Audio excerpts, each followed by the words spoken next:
Good afternoon, everybody, Recording and in welcome to a progress. meeting of the Planning and Zoning Commission of the Town of Greenwich being held virtually on Tuesday, April 8th.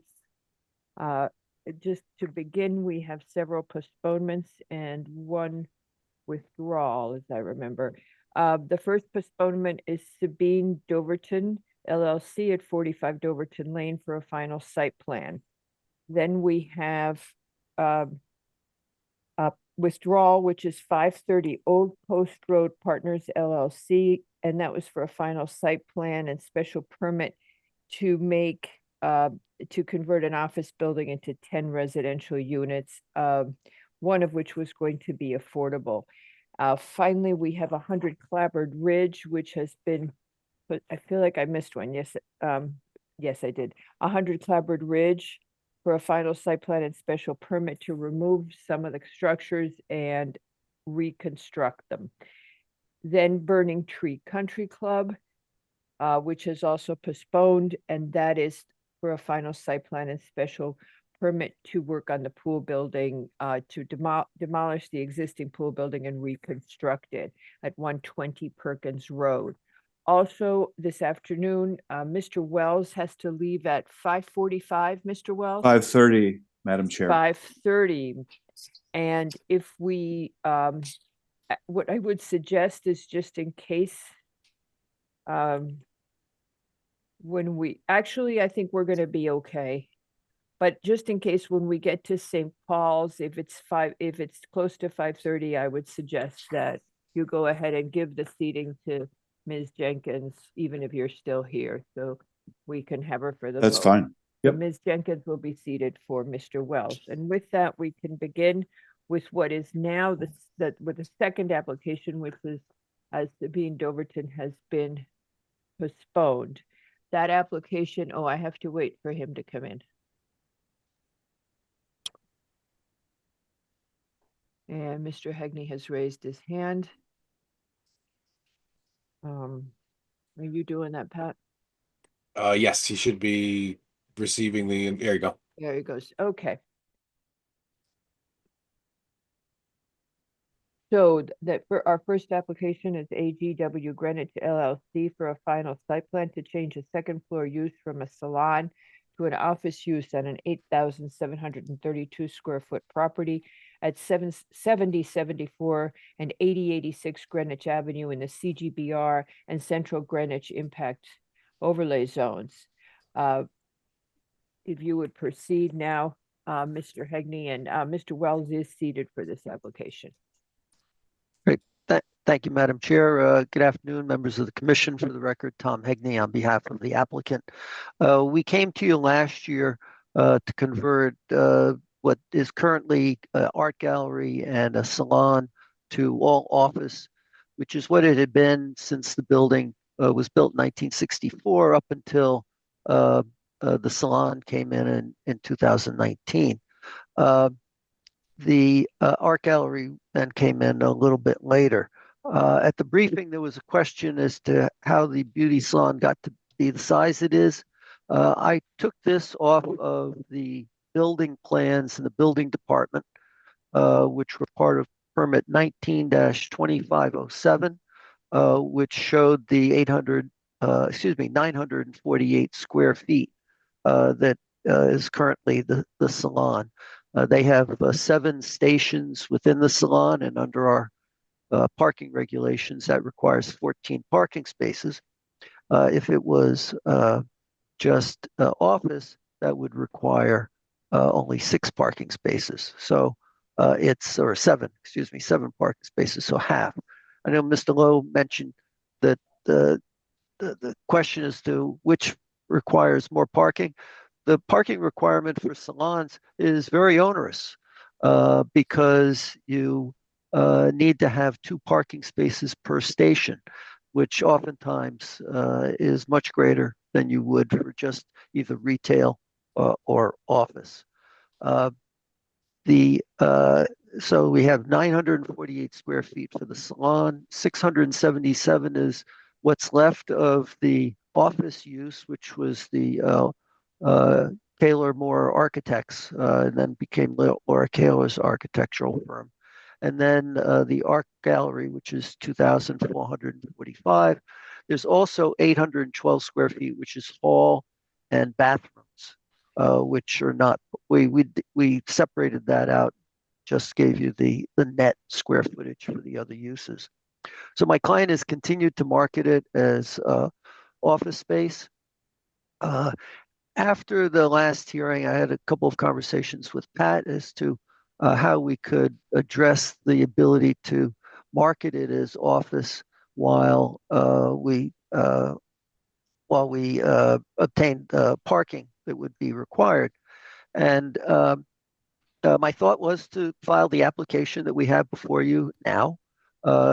There is only interior conversion which would need to take place, so interior construction. And my client is looking to be able to say to a prospective office tenant, yes, but for the fact that we have a need to provide parking, which must be within 1,000 feet of this location, we are able to lease it to you for office use. And so that's why I filed this. I had the impression from the hearing last year that office would be entertained here if it was tied to the required parking. And so I'm only looking to see if I can establish that as a permitted, as an acceptable use, subject to staff determining that the parking that's available would be appropriate, that it would meet the regulations, and that that would be a prerequisite for us to getting the zoning permit sign off to be able to obtain the zoning and building permits and do construction. So that's what brings us to you this afternoon.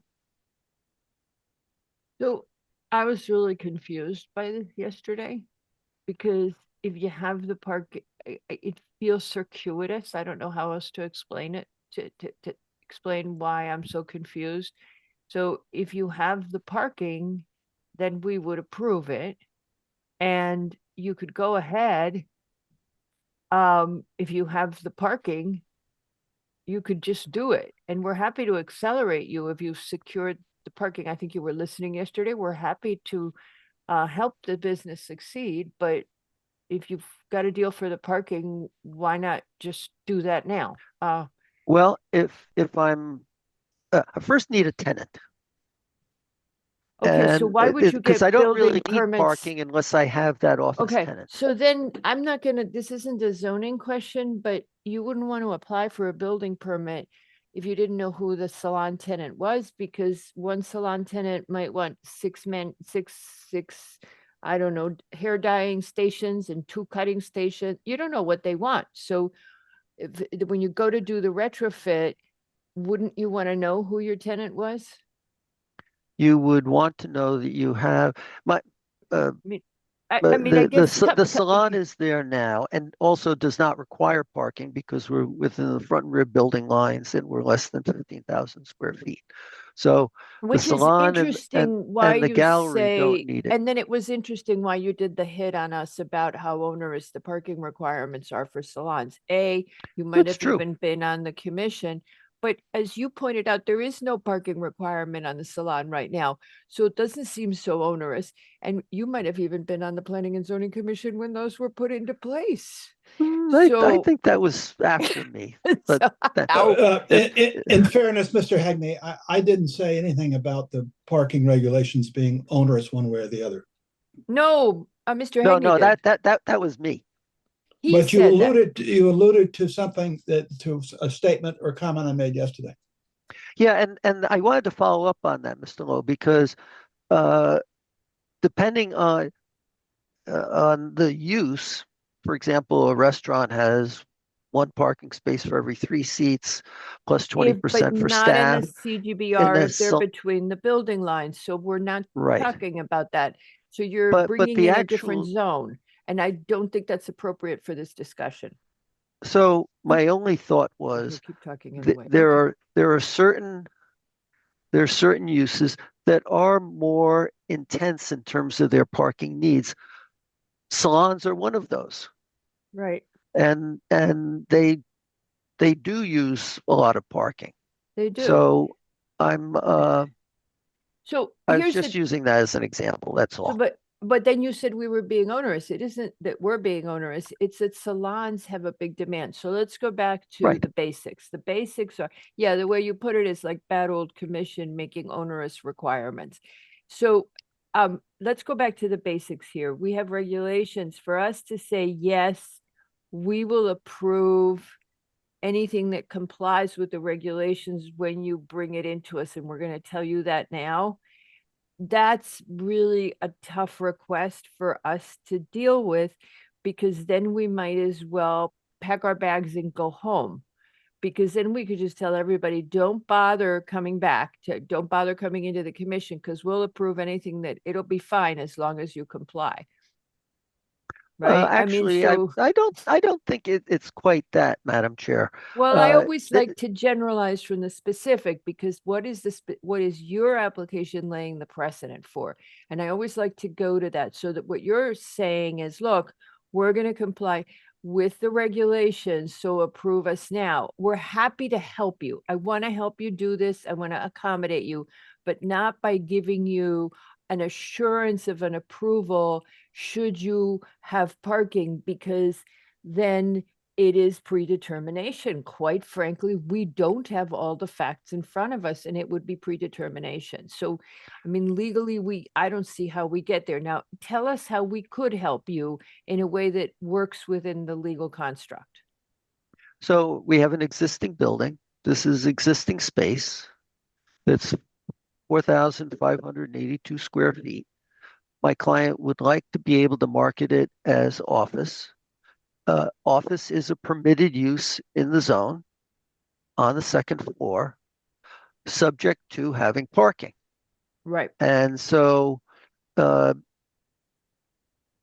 only requirement that needs to be met is to have parking available. Correct. And that's why I thought having it as something that staff could pre-approve. review. Okay, but the commission As doesn't pre-approve things. I mean, you're asking us something that is not within the construct of our interpretation of the statutes or the regulations. It would be predetermination for us to give you an approval as long as everything was okie dokie. So the thing I'm asking you is, how can we help you move this forward without hitting that stumbling block that I'm talking to you about? And Mr. Yeski has a question for you. Go ahead, Mr. Yeski. I was curious, Mr. Agney, how far along are you in finding the parking? Have you got alternatives? How close are you? Because isn't that the real issue here? Yes. I gave my client the parameters that it would need to be parking that's available and not already has a demand on it, whether their space is vacant or not. Such as, I'll give you an example, 200 Greenwich Avenue. There's generally parking available there, but it is already spoken for because of the building that it's in. You have to find parking that's available within that 1,000 feet that is not already spoken for. And I understand. he has How far he along has are reached you? out. How far along is he or you in finding that space? He has made inquiries to a number of the properties, office properties in the area, and but it's premature to sign up for the parking and lease that until you know you have the office tenant. So that's there is a you need the tenant. You need to be able to tell the tenant, yes, it's a permitted use, and Right, and it is a subject to having the permitted parking, use. and then you get the parking to Well, I follow would after get the tenant. I see that's where you're running into a problem. Why not have some parking already lined up, and then when the tenant comes in, you secure the deal all around? Well, Because at the this point, tenant's my gonna have client, to lease the parking as well. Or is your client gonna lease the parking? it could be done either way, as All right. long as it is tied in with the lease for the space being So- used for office. This isn't like a mortgage bank. This is gonna be a Mary Jenkins line where you get pre-approved. I was thinking that this wouldn't be a pre-approval. This would be the commission delegating to staff as an administrative matter that once the parking is established, then the staff signs off for us to be able to go to the building department. So, but you could see the stretch that, I'm sorry, Mr. Lowe, I know you're waiting, but you could see the stretch that we discussed yesterday, that we could then do it for all applications. And I think the example I gave yesterday was, oh, we have an application for 150 cubic feet foot, your favorite, Mr. Hegney, 100 cubic foot residence. Well, just tell them, Pat, that if they comply with all the regulations, you'll sign off and it doesn't have to be a special permit anymore. I mean, that's what you're asking us to do. As long as they comply with the regulations, Pat, you can sign off. It's just not how the system works. But we're happy to help you. I'm just not willing to pre-approve. Mr. Lowe, I'm gonna let you jump in because I'm repeating myself. Yeah, I was saying, this is not a chicken and egg syndrome. And Or mortgage.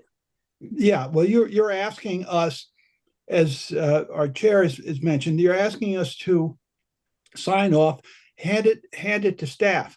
Well, that's not typically what we do, particularly when we generally like an opportunity to examine all the details of an application that might have such an impact on a busy place such as Greenwich Avenue that has very strict parking regulations. So I don't know why we want to pursue this at this point. I don't know why the applicant can't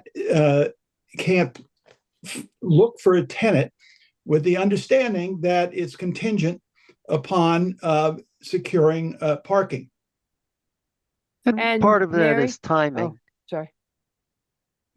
I'm sorry. It's timing. No, I obviously it would be way more convenient for you to say, all right, I've got P and Z locked up and here we go. You need to get some parking, and how you do it, I don't really care because we've got P and Z approved to go ahead. And So we're going to want to look at staff this. sign We're off. going to want to look at this, and to say we're going to just shuttle it off to the staff is not something that, given the unknowns here and given where the space is, that we're going to be comfortable just letting it go. Well, not that I'm suggesting that you make a change to the regulations, but there are regulations which permit you to delegate to staff. And the one I would use is the coastal site plan applications. If the house is more than 100 feet from the high tide line and it's not over 150,000 cubic feet, that's an administrative application to the staff. Does it meet all of the zoning criteria? Yeah, but this is If I'm adding a pool to my yard and I'm within 1,000 feet of the sound, that is something that the staff deals with. And I'm saying this is something that I think does not require the level of review and scrutiny that the commission would provide, that you rely on your very professional and capable staff to make sure that the parking is properly done. Now, if the staff says, we don't think that you have provided what we think is required, then I can come back to you, or the staff can send me back to you, which is the same case with a coastal site plan application. If the feeling is that it needs to go to the commission, the regulations provide for that. That's fine, that but putting in a pool on one property is one thing. Providing authorization for a modification, in this case, of our regulations that could affect tens of thousands of people who go go down Greenwich Avenue looking for parking is quite another thing. Okay. I mean, you're asking us to, weigh in on this, and we're here as custodians of the town and the public, and we have to judge very carefully the impacts on our town about any of these applications. And somebody who's putting a pool in probably isn't going to have a huge impact on the rest of the town. Or somebody building an 8,000 square foot house that is 110 feet from Long Island Sound. Mary is next, then Arn, and then Dennis. Yeah, Mr. Hegney, I think that you're going to probably hear the same thing in different words here, but we're not talking about something where it's a yes or no answer. You know, you're within 100 feet or you're not within 100 feet. Parking on the avenue, particularly the upper part of the avenue, is becoming an issue. And so it's not the sort of thing where, oh yeah, the staff can handle it because 99 times out of 100, it's going to be a simple answer. Parking on the avenue right now is simply not a simple answer. And I think particularly given the zone and the fact that there's a big difference between parking in an office building where you have employees who are parking for 8 hours a day as against retail parking or even salon parking. I mean, I can't think of very many salons that have someone come in and park for 8 hours. So the location is difficult, but I think particularly if it's going to be that difficult to find parking that meets the requirements, if there isn't a possible letter of intent or some other way to secure the parking, we've kind of proven the problem that we're having, which is parking is a problem, particularly with office space. So the precondition, this isn't a yes, staff recognizes it.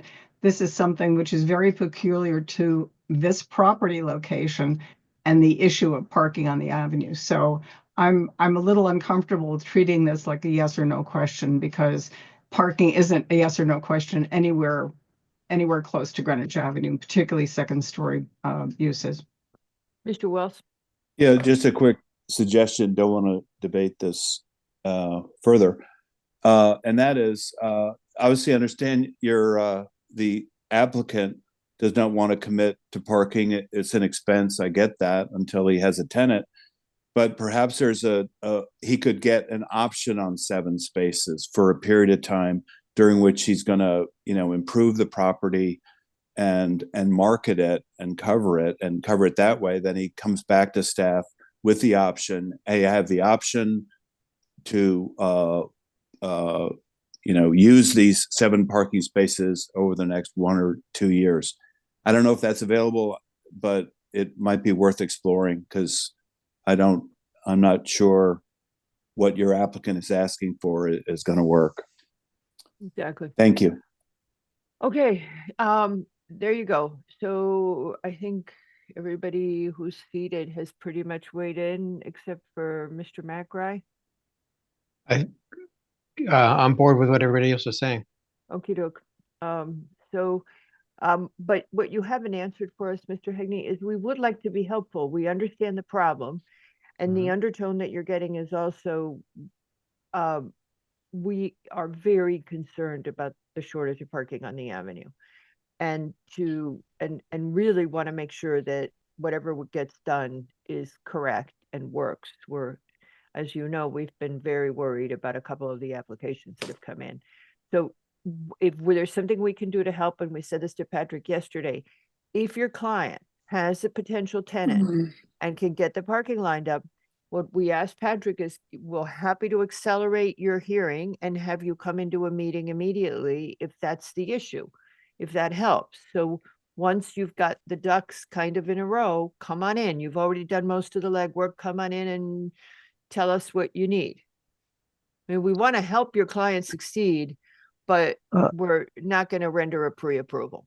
Okay, I will share that with him, and if we could continue this, then I can see Sure. if there's anything else we can do and where we so are. If you're gonna And maybe in the interim he gets a tenant, and we can hear it so with if you that. want to So we'll just leave this it, pending. So if you want to continue it, Mr. Hegney, why don't you just give us the full extension to the 19th of July now? And then whenever you want to come in, you can always change, you can always tell us it's urgent. That way you don't have to worry about it. Because right now you've only got a month. Yeah, I'll review that with my client too, and then Okay. advise So staff I as to would how we're say going to handle if you're it. going to continue it, just leave it as open as you can for as long as you can so that you can just pop back in when you're ready. And we're happy to see you and to move you up in the queue if your client has potential lined up. Great. I will let him know. Thank you. Thank you. All righty. We're ready for the next application then. Who's got Langhorn? I'm Should be Rachel. All right. Miss Orsi should be coming in right Oh, now. there she goes. You got her in. Okay, we'll wait for her to come in. Hello, Ms. Orsi. Our next application is 34 Langhorne Lane LLC and Yelena and Alexander Chulak for a final subdivision for a proposed lot line revision between two existing parcels to transfer 2.023 acres from 34 to 38 Langhorne in the RA4 zone. From what I understand, and we have seen, you have resubmitted everything so that the minimum yards, the frontage and the setbacks are all shown as working. That You- is correct, and we the also provided frontage FAR 30 as well. Okay, in the front, okay, so the FAR for 34 remains conforming? That is and you- correct, and and you- Roger you have Ferris sub- Architects provided a letter stating as such. Okay, Nick, do you have that? I don't remember seeing it. Yes, I saw, we're all good. Okay, and then so the other, and so the frontage for 38 has been corrected as well. That is correct. Okay. All righty, are there any comments from the commission? No, does anybody from the public wish to comment on this application? Anybody wish to comment on Langhorne Lane? Nope, seeing no comments. Does anybody object to closing this application at this time? No. Seeing no objections to closing this application, I would entertain a motion from Mr. Secretary.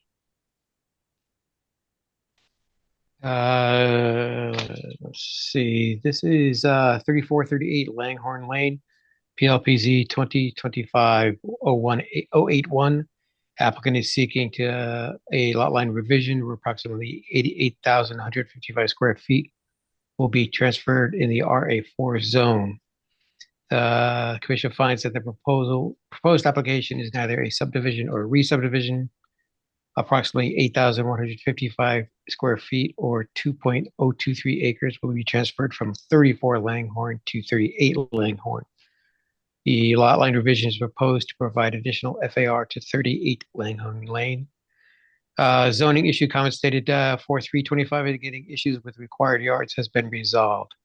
Conservation issued comments dated 4325 indicating no issues with the application.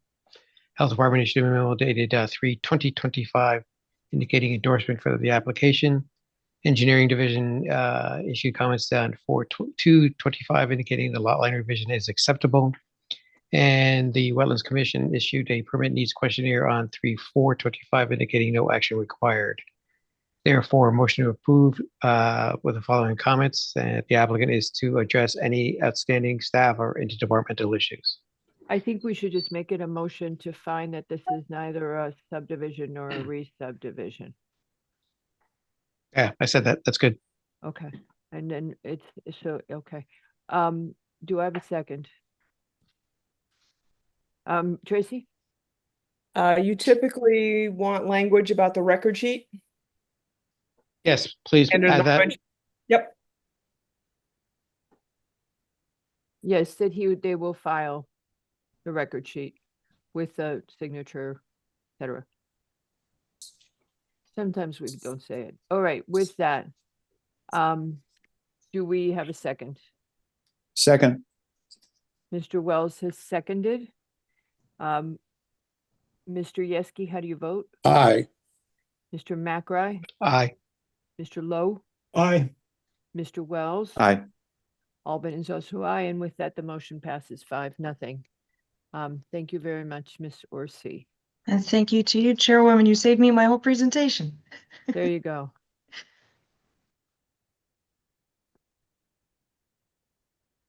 Okay, so now we go to the public hearing. Mr. Bazili, you got into the meeting finally? Yes.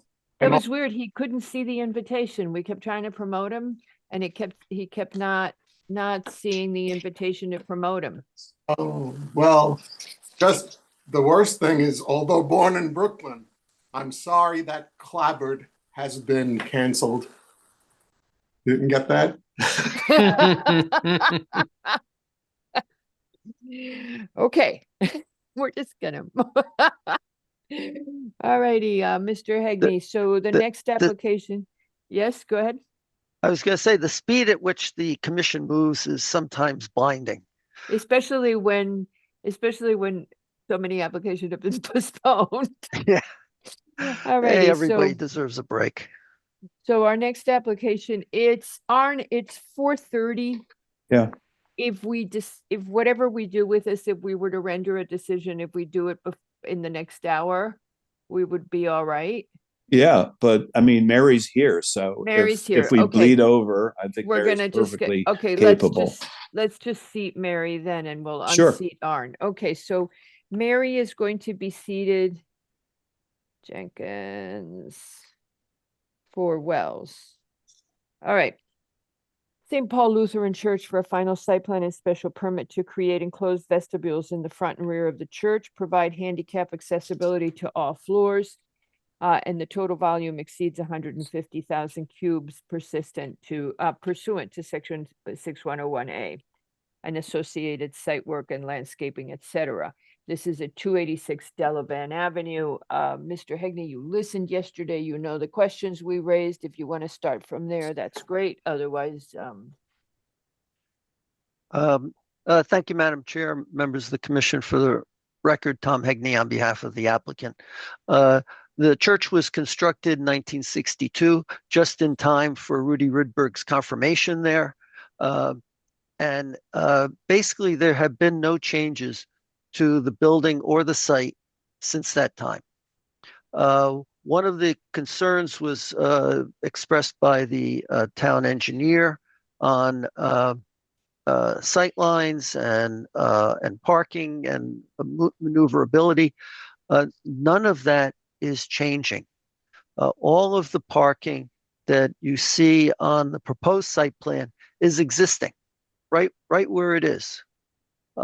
It's striped just as it has been for over 60 years. The front loop is to be used just for pickup and drop off. The only grading that we need to do is on existing pavement, which is the area right where the handicap ramp is going to go, in front of the church along Delavan Avenue. We are removing 315 square feet of asphalt in the front, so that we're actually less square footage of coverage than exists now. The purpose of this application, plain and simple, is to provide proper handicap accessibility from both William Street on the south side and Delavan Avenue on the east side, and provide for shelter when members of the congregation are leaving from a service before they leave the church itself. And the only changes that we're looking at are landscaping beyond the construction of the handicap accessibility. And we hire a landscape architect that's licensed in the state of Connecticut, is now required by the regulations, and he takes his plans to the architecture review committee, and the architecture review committee approves it. And then right before this hearing, we get comments from the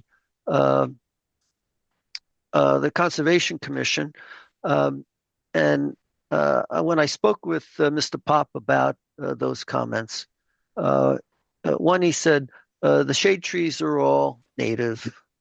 And the shrubbery, one type of hydrangea versus another type of hydrangea, or something along those lines, they're all shrubs and perennials that are being used to enhance the landscaping at the church. None of them are invasive. I'd hate to have to make wholesale changes to my landscape architect's design and the approval from ARC, because now we get an additional comment as to what another department sees as appropriate. So we're happy to work with staff. You have staff that has the ability to analyze landscaping plans. But I wouldn't want that to hold up the church being able to move ahead and start the construction that they need for the handicap accessibility. And where are you with the drainage? I have a memo from the town engineer that says resubmit prior to zoning building permit. Mm-hmm. But Which- but you are saying that you have, I mean, we discussed this yesterday, you have a memo, and they say to you that the drainage exemption is acceptable in concept, but they're not clear that you have one. And Well, we aren't clear that you have one because it's not how we would understand it. So we had asked that yesterday. In fact, we asked that you consider not coming in today and getting this sorted out because of you having requested a drainage exemption, which we didn't understand why you were doing. So We did submit a storm water management report, which lists the drainage calculations and shows that the amount of impervious surface is proposed to be reduced by 315 square feet. So the engineering division concurs with the qualifying criteria that you're using for the drainage exemption, but they say the documentation has to be revised to properly reflect that that's what you're doing. So you have not given them the information. They're assuming that it's going to be okay. We're all back to, we're just going to assume it's all going to work out. But you haven't given them the data. Not And at then all. it says We the have. drainage report, it says here, the drainage report exemption forms are empty. They must be completed, and the impervious area worksheet must be completed for each POC. So you haven't submitted the data. So all they've said is, in concept, you can resubmit, but you actually haven't submitted the data to them so that they know whether or not you get a drainage exemption. And here's my point to you. Say that when you do get the data, they come back and they say, no drainage exemption. Now you're back to square one. Why wouldn't you just do the data now and get that squared away and then be before us? That baffled us yesterday. The data has been provided, and it's in the stormwater management report Says dated it's blank. February 18th. It No, that's says a different form. the It's the exemption same forms are information, empty, same information on a But different form. but they don't have I- the information. That's have- what they're I have saying to here. I say- mean, I'm reading I'm sorry, Mr. Hegney, I'm reading what they have. And it says your forms are empty. They don't say they're empty in one place and we have the data somewhere else. They say they're empty. Mr. Lowe, you have your hand up, and then Mr. McRae. Well, my comment was going to be about the first point that we were talking about, which is the conservation's comment Yes. on native versus non-native. And this question is for perhaps Patrick or Tracy or anybody who knows. I mean, we have a conservation department that advises us, and they provided advice on this application. And not to put words into Mr. Hegney's mouth, but I kind of got the impression was, well, gee, we've got this all teed up and we don't really want to have to go back and have any delay. So if everything's okay, we just like to ignore conservation's comments. So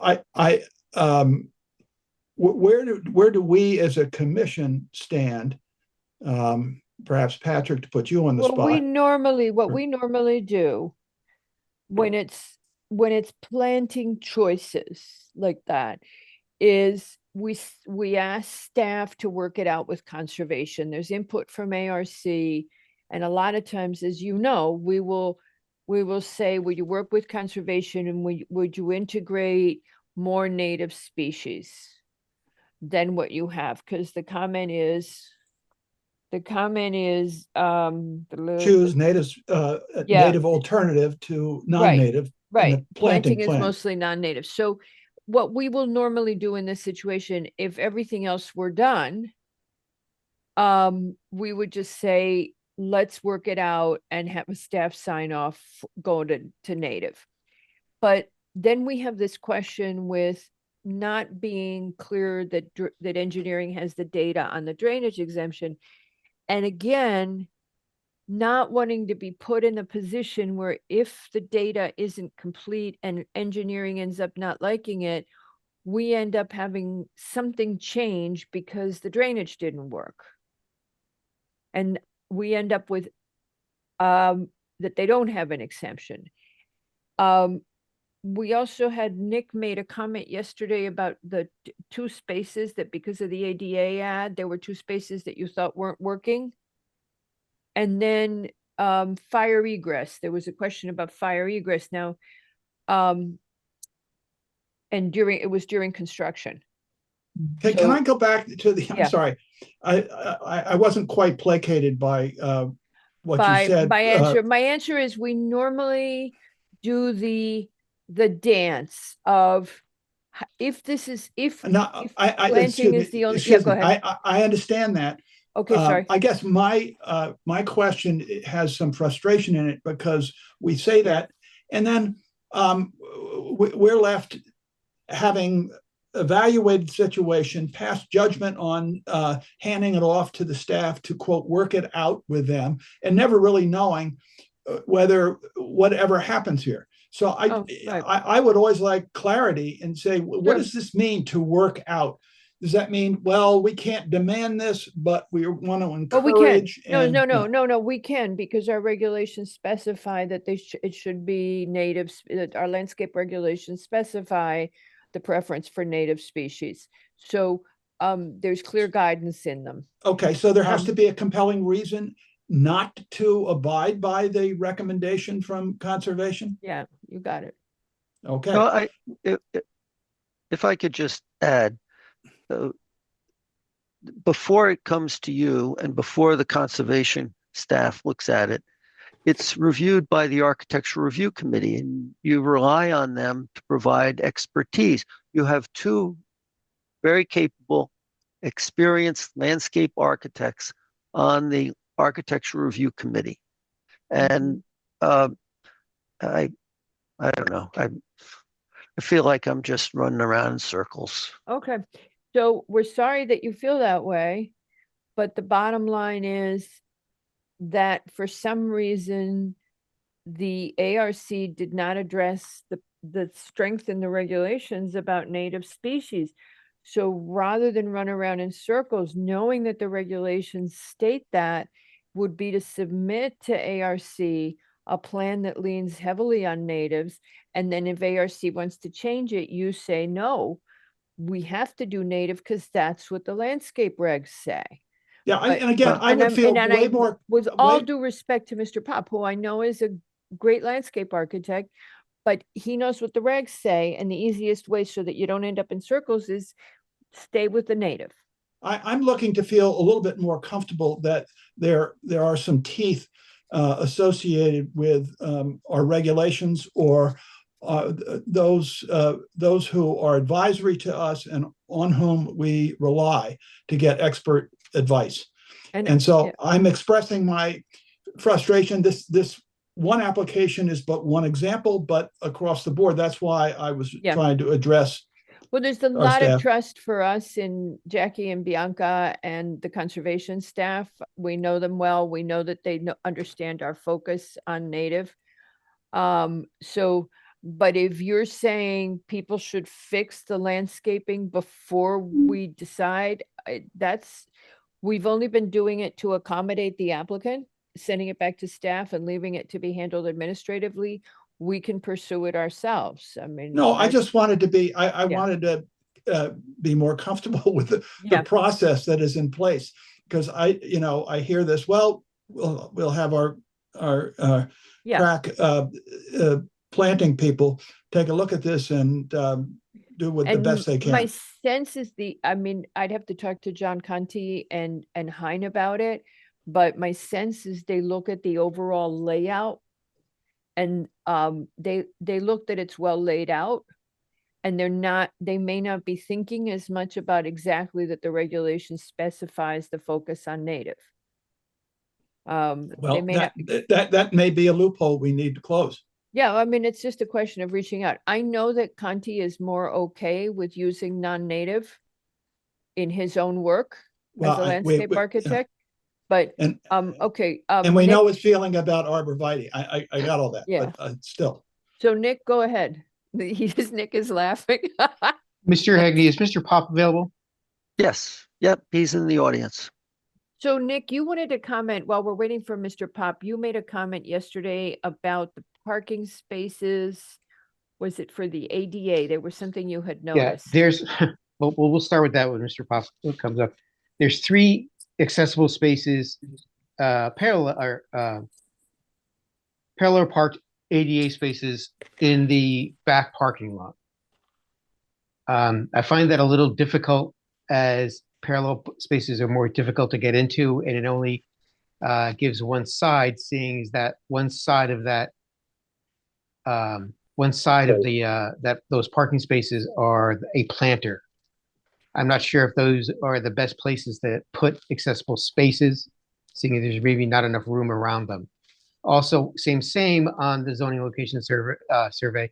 There's 2 accessible spaces that are actually on Delavan Avenue.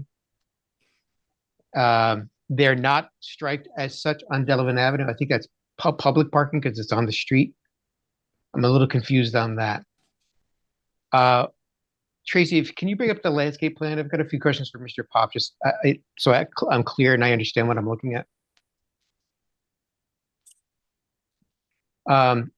As I understand and looking at the landscape plan and the zoning location survey, it seems that the geometry of the driveway, both in shape and elevation, is being revised, and that there's a stone retaining wall being put in. Mr. Pop, is that to bring the grade up so it's flat into the front entrance? Yeah, with Matt Pop, landscape architect. Correct. That is for the handicap access to the front door. We had to raise the grade slightly. So we had to put that little retaining wall around the existing tree. Okay, yeah, that's a tree everybody's kind of like clamoring about. There's going to be no issues between the tree, the root ball and the wall. Will there be? I don't believe so. The wall's only about a foot to 18 inches in height. We're not excavating or filling over it. Okay. We're pretty far. Yeah, I don't think there's any impact to that. Okay, Tracy, if you can zoom into the parking loop. Something that's actually I'm completely missing, and Mr. Pop, I hope you can explain it to me. At the facade of the building, I guess there's a light well for the lower rooms in the school part of the building. Correct. It drops Okay. down 5 feet, maybe. Okay, and there's something planted in the light well, or am I reading the plan wrong? No, right now it's gravels and it's weedy. There's some weeds in there, but we were just going to keep that as is. Any plantings in there, I think, would kind of make it dark in the classrooms. Okay, because it says, if I think I'm hopefully reading this wrong, in that light well, there's 32 LS, whatever LS is. That's just the ground cover, but there's nothing higher. Again, that was a comment from architectural review. Okay. So you're not going to see that from, the road. Okay. Well, I think actually getting back to what you were talking about, actually planting something in the light well as a maintenance issue and making it dark, even if it's a Correct. low ground cover, best as some kind of a gravel. So there's really nothing happening down there. That's a maintenance issue. The trees, new street trees, a lot of street trees along Delavan Avenue. QP is what kind of tree? A pin oak. Okay. And I don't know if you were at ARC, but did they look at the sign that's in the front yard? They did, but I think we're going to have to go back to them. Maybe Mr. Hegney could comment on that. Okay. They did look at the street trees. We did have pin oaks and some ornamental trees, and we end up taking the ornamental trees out and putting all pin oaks across the front. Okay. Just bear with me 1 second. I just want to check something real quick. Okay, wires on the other side. Now, this is something it's driving me a little nuts. On William Street, at the entrance to the parking lot, there's a new tree, AR. Yes. Okay. You have documented 3 existing trees close by. Okay. Now, yes, as I'm looking at the existing geometry off Street View, the rest of that island does not look like that. It's not represented. It's actually narrower and has parking spaces. I looked at the surveying information from Sound View. It shows the same thing. No trees, no parking. It's wider than what's shown in reality. Is there any opportunity to actually revise that and possibly put in some additional street trees to help with that? along William Street, there are some newly planted trees. They're very small, and I think there might be the 4 of them or so. So they're newly planted. And this is done by the town or by the applicant? It appears by the town. Okay. But I'm not sure, because that could have been done when they did the street tree planting in Byram about a year or 2 ago. Yeah. Got it. Okay. Those were planted by the Parks Department and they are lower story trees because we have wires that start right after the large trees that you see on the right-hand side. Yes. The wires start there. And so that's why we're planting a canopy tree at the entrance, because there are no wires, and the town planted the understory trees under the wires. Okay. Great. So those are town trees in an approximate location. Okay, that's good to know. Yeah, they don't show up on Google Earth, the existing trees. They're new within the past few weeks, months, that kind of thing. Okay. I think maybe last fall or even maybe last summer. Mm-hmm. They were there this morning when I drove over to look at the site. Yeah, they're not on the street view either. Okay, that's good to know. Okay, can never trust that. Now, Mr. Hegney, the accessible spaces, we've got 3 in the back, 2 in the front. I think that needs to be kind of looked at again. Yeah, I'm not sure why we're showing 3. We're only required to have 1 under the building code. We have less than 25 parking spaces. You put 3 on the application, Mr. Agneta. So you're asking us to look at 3, and now you're asking us why we're looking at 3. I mean, Mr. Hazy, you're stretching the credibility here. You have 3 on the application. That's why we're looking at 3. And that's what the engineer had shown, but we don't need 3. But so, all we Mr. need is Hegney, 1. it's either what's on the app, you can't decide to change the application in the middle of the presentation. It is or it is not. And that's what I think Hegney, Mr. McRae was just asking you about. Go ahead, Nick, because you were Mr. halfway Hegney, through your question. the new vestibule back door at the parking, that's accessible still, correct? You actually can lift up to and into the building from the back parking lot at that location? Yes, that's the whole point of bringing this application to you.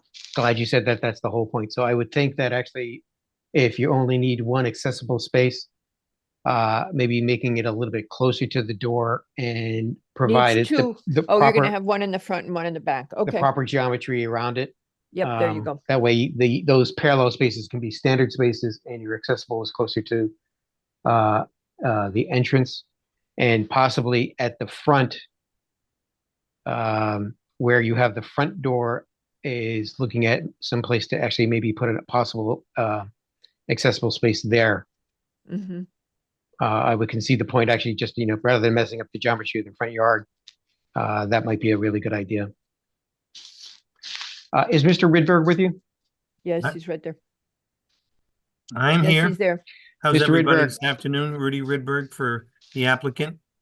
Do you want me to comment on parking or do you want me to comment on fire egress? Which would you like me to start with? Well, I think I understand the fire egress. That probably might be a code issue. I think the fire department's wanted to make sure that you maintain fire egress during construction. Yes, Yep, they we- could, it's just during construction and Right. it seems like something seems like we could condition.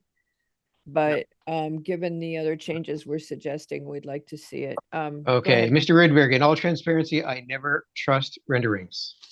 Pretty pictures are great, but I don't trust them. So Yeah, you're I gonna wouldn't even bother. I mean, at this point, ARC feels exactly the same way about rendering.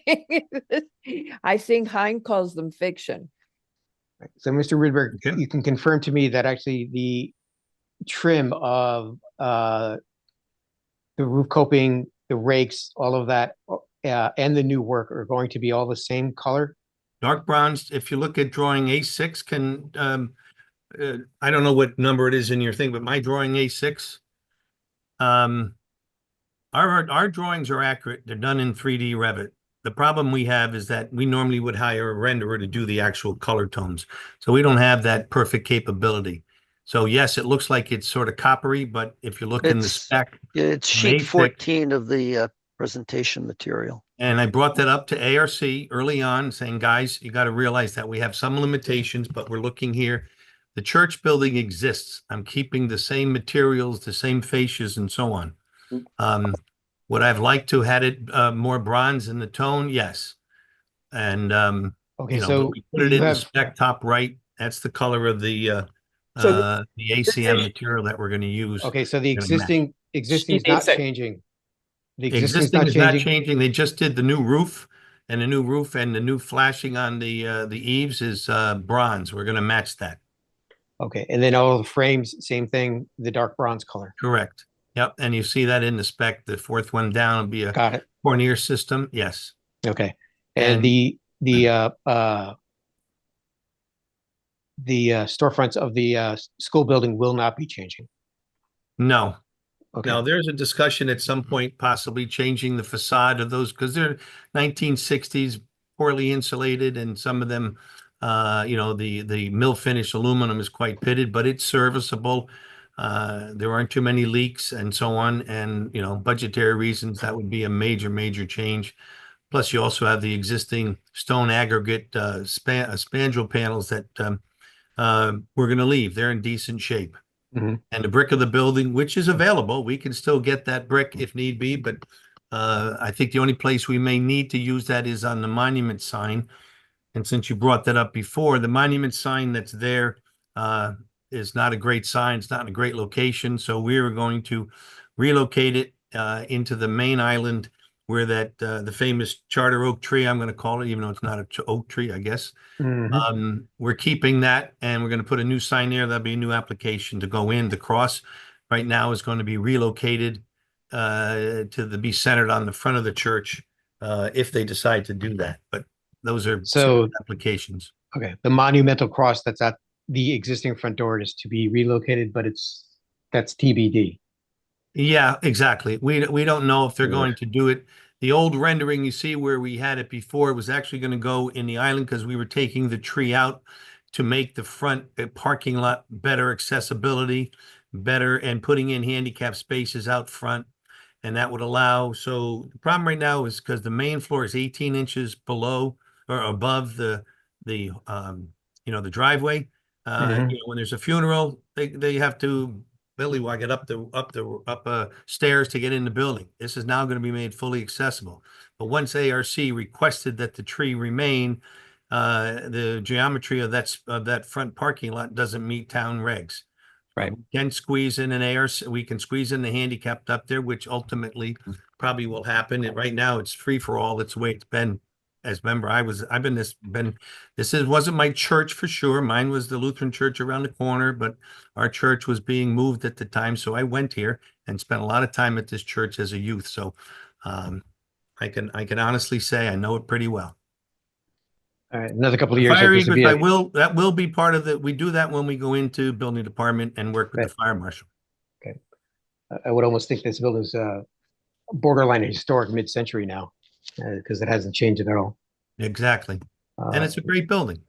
Yeah. Because of the cross being so monumental, it'd be very good to actually get a final decision on that of where they want to do with it. If they move it, relocate it, or actually don't put it back up again, it'd be good to know what they want to do with that at the end. Exactly. That will be known as we now take it through the next set of drawings. Hopefully soon. Okay. Sorry. Patrick, you have your hand up? Thanks, Madam Chair. Mr. Lowe asked a question. I didn't know if you wanted me to respond or not. Yeah, please. Yeah, so I think and Mr. Hegney is only the person in front of us with this issue, but when we have landscaping and we have regulations and then we have an ARC and we have a conservation staff who's commenting on it, I think there becomes too many cooks in the kitchen, so to speak. And it becomes, I think it always becomes difficult for the applicant as to whom is the final auditor of the landscaping. So not my impression. The commission is that body. So if there are direct things that the commission wants to see happen as the regulations apply, then they're well within their rights to dictate that. And staff, when you do condition of an approval or ask to work with staff, you're not abdicating your position or you're not softening the requirements. In fact, you're just relying on the expertise of staff to address the issues that are in the regulations. But again, if there are specific items that you want to see done, either as recommended by conservation or as suggested by ARC, by all means, the commission's well within their authority to say, go this way, not that way, do this, not that, and prioritize those changes. But I will empathize with all applicants that when there is conservation and ARC comments that are overlapping review of the same item and they're not consistent, or they're one saying do this and the other saying do that, it is confusing for the applicant. And I would ask that the commission help, to sort of sort those things out. Yeah, and I think we nailed it. I think we hit it well when what I said to Mr. Hegney is the new regulations begin by talking about the emphasis on native species, which we did because we were working with conservation on them. And then at the same time, we recognize that may not always be the entire focus for ARC. And I've talked to Conti about this, and I know he feels that there are non-natives that work very well in a landscape and serve an important function. And so there's a balance to be struck. And that's where we go back to Jackie and conservation and say, what can we do that works for the applicant and yet is respectful of the regulations? And I was trying to get, that's why I like having it go back administratively to find that balance, because we may not have the background, to be honest, that staff does to make that balance. Patrick, I got it. First to admit, I ain't no expert on this stuff. Yeah, I was just looking for a little clarity and reassurance that that we're paying as the commission are paying attention to the advice that we're getting. Yes. To the greatest extent possible. And when I hear, the applicant's going to work with staff, and then, and we know, the arborvitae are a perfect example.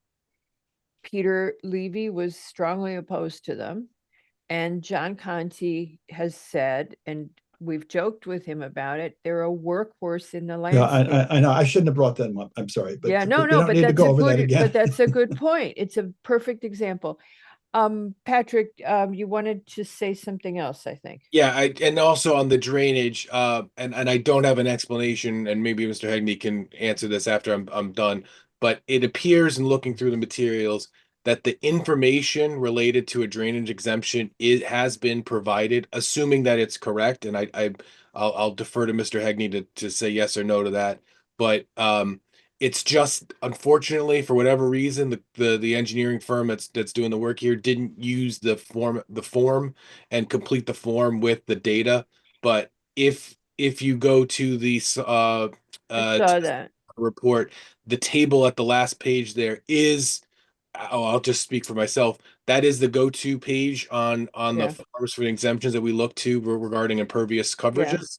And so that data is there, which I think is what the point of the memo from DPW is that you gave us information on a separate sheet, but you didn't fill out the form with Yeah. expect. Yeah, I mean, and they don't even say, yeah, it says in concept, we think, so they leave us in a tough situation. Well, I Um, understand the language doesn't give much comfort, and I appreciate that. yeah. Nick? Anybody who can answer this, drawings are confusing to me. Is the garage that's attached remaining or being removed? Some of the drawings have it removed, some of them have it remaining. Remaining. Great, thank you. My experience with the commission has been when the town engineer says resubmit prior to zoning building permit approval, that is sufficient for the commission to allow the applicant to move ahead and resolve whatever outstanding issues the town engineer has. He doesn't use those words as often as I would like him to use them. But when he does use them, I think the commission has been well within its authority to rely on those. And that's what we have here. We did submit the stormwater management report. And as Pat indicated, page 3 of that report has the drainage calculations, which is the only thing that you're really looking at when you have the exemption form, because that's what tells you whether there's going to be an increase or a decrease in the amount of impervious coverage on a site. And here it's 315 square feet less. Oh, I hate to get held up on having the church being able to move ahead when I don't see that there's an issue as far as engineering goes. And in terms of it is deemed acceptable in concept, the town engineer uses that all the time when he's reviewing full drainage summary reports that are hundreds of pages long. So I rely on the fact that when he says resubmit prior to zoning and building permits, that we have basically satisfied his concerns, and it's more administerial rather than any kind of substantive issue.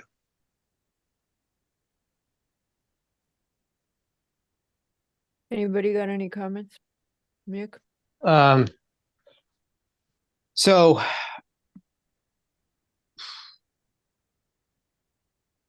the Public Works Engineering Division says resubmit prior to zoning building permit. So it's got to go back to Engineering Division prior to the permit being addressed. They're saying that the exemption is acceptable in concept, but has to be revised. So they have to send it back. I would think, as I'm reading this, that all of this needs to be done. And I would think that actually, if this cannot be completed, or the information that Mr. Paredes is looking for isn't readily available, maybe we condition something that is actually really has to come back, so we know if there's some kind of a change or. Oh, it would have to come back to us if they don't get an exemption and they have to do drainage. It has to come back to us because they're changing the site plan. So it has to come back. This is what my concern was. If for some reason they are then required to do drainage, it has to come back to us because there's revisions to the site plan. So that's my hesitation with the murky language in the engineering comments, is we don't know that that's a final site plan.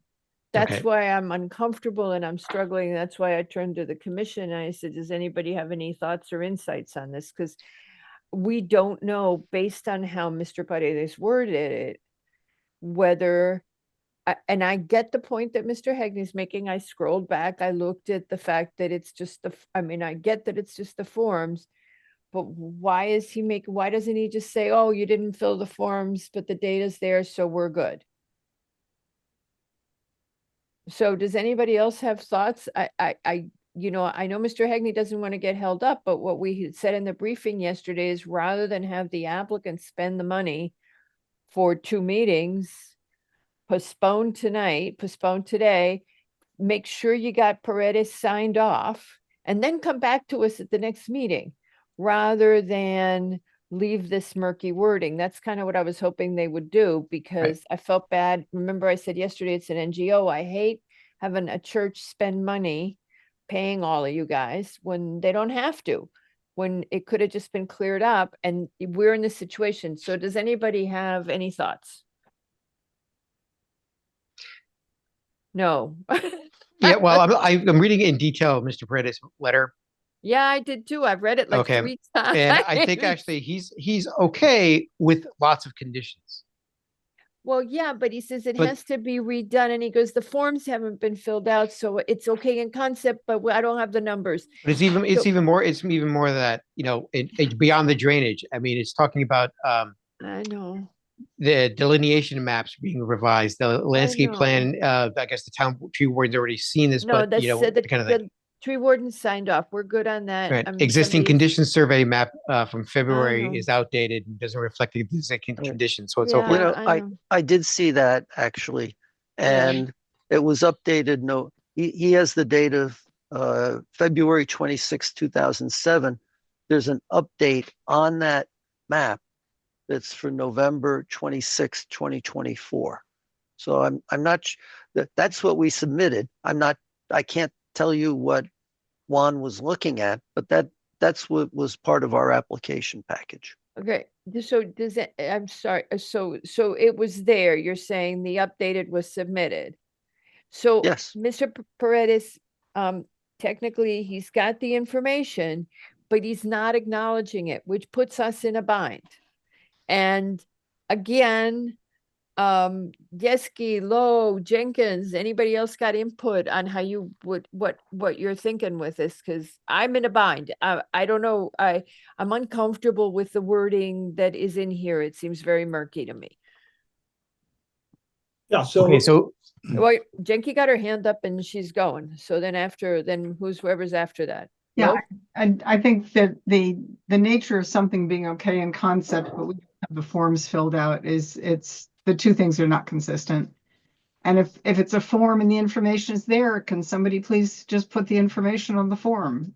If there's something missing that we're not seeing, that's different. But it sounds to me like the information is there, is just on the wrong page. It's the wrong form. It's good in concept. It sounds like we're 99% of the way there. Just Yeah, it's why why I asked, why don't they postpone, get all this all cleared up, and then just come back in 2 weeks and you'll be good because you'll have everything buttoned up. Yeah. And not have the church spend the money. Mr. Lowe?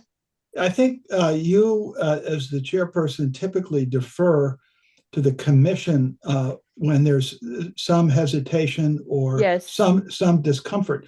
So I would argue, and I think you're consistent with that. I would argue if the chair is uncomfortable. Yeah, that- okay. I know, that's true. But normally if y'all are good with something, I'll go with it. If all of you are good, I'm like, my job is to follow your lead. Well, no, there's minimally there's puzzlement over this. So Okay. let's get it Mr. cleared up. Yeski. I think you were clear that they ought to postpone. I like postponements where the applications are not complete. And we've had a couple of those. So I'm not comfortable moving ahead with this. Okay. Period. All right, let's continue it. Where are we with this? We'll continue it. You have time. I'm sure we have room on our next meeting. And Madam Chair, before we move on, I just want to make sure that yes, Mr. Hegney is clear as to what he's supposed to be doing before he perfect. comes back. That's very good. Okay, go ahead. So I think it's addressing whatever DPW engineering is looking for. Yep. We've got the sewer acknowledgement letter. Zoning is okay. I think actually just double checking the native, non-native plants. I think that may have been Working with resolved, but it's, Bianca. yeah, exactly. And for Mr. Pop or Mr. Rydberg, whomever, to just work that out with Bianca, what are the key concerns that conservation had, and to work with Bianca on it, because our staff, I feel, works to find a balance with all the different voices, which was what Mr. Hegney said. He felt like he goes, the ping pong ball. The other thing is, as long as they have the window to make sure that the fire egress is good, we might as well do that. Health and safety is one of the things that we always have a concern about. And Mr. LaRoe, anything else that you want guidance for the Yes, so applicant? you were talking about conservation's comments about the native planting. The other point they were talking about is the addition of impervious surface of pervious pavement Yeah. and the need for the wall. I don't know if the commission wants that addressed or considered or not. I think if they're going to come back, some direction on that would also help. I think actually with the wall, it was just decided that the wall is required because they're changing the geometry and the elevation of the driveway. So Yeah. they've got to kind of put a retaining wall to protect that tree. It Yeah, seems the tree is going to be protected, which is a big deal. The ARC was looking for tree Yeah. protection, but it looked like it was on the landscape plan.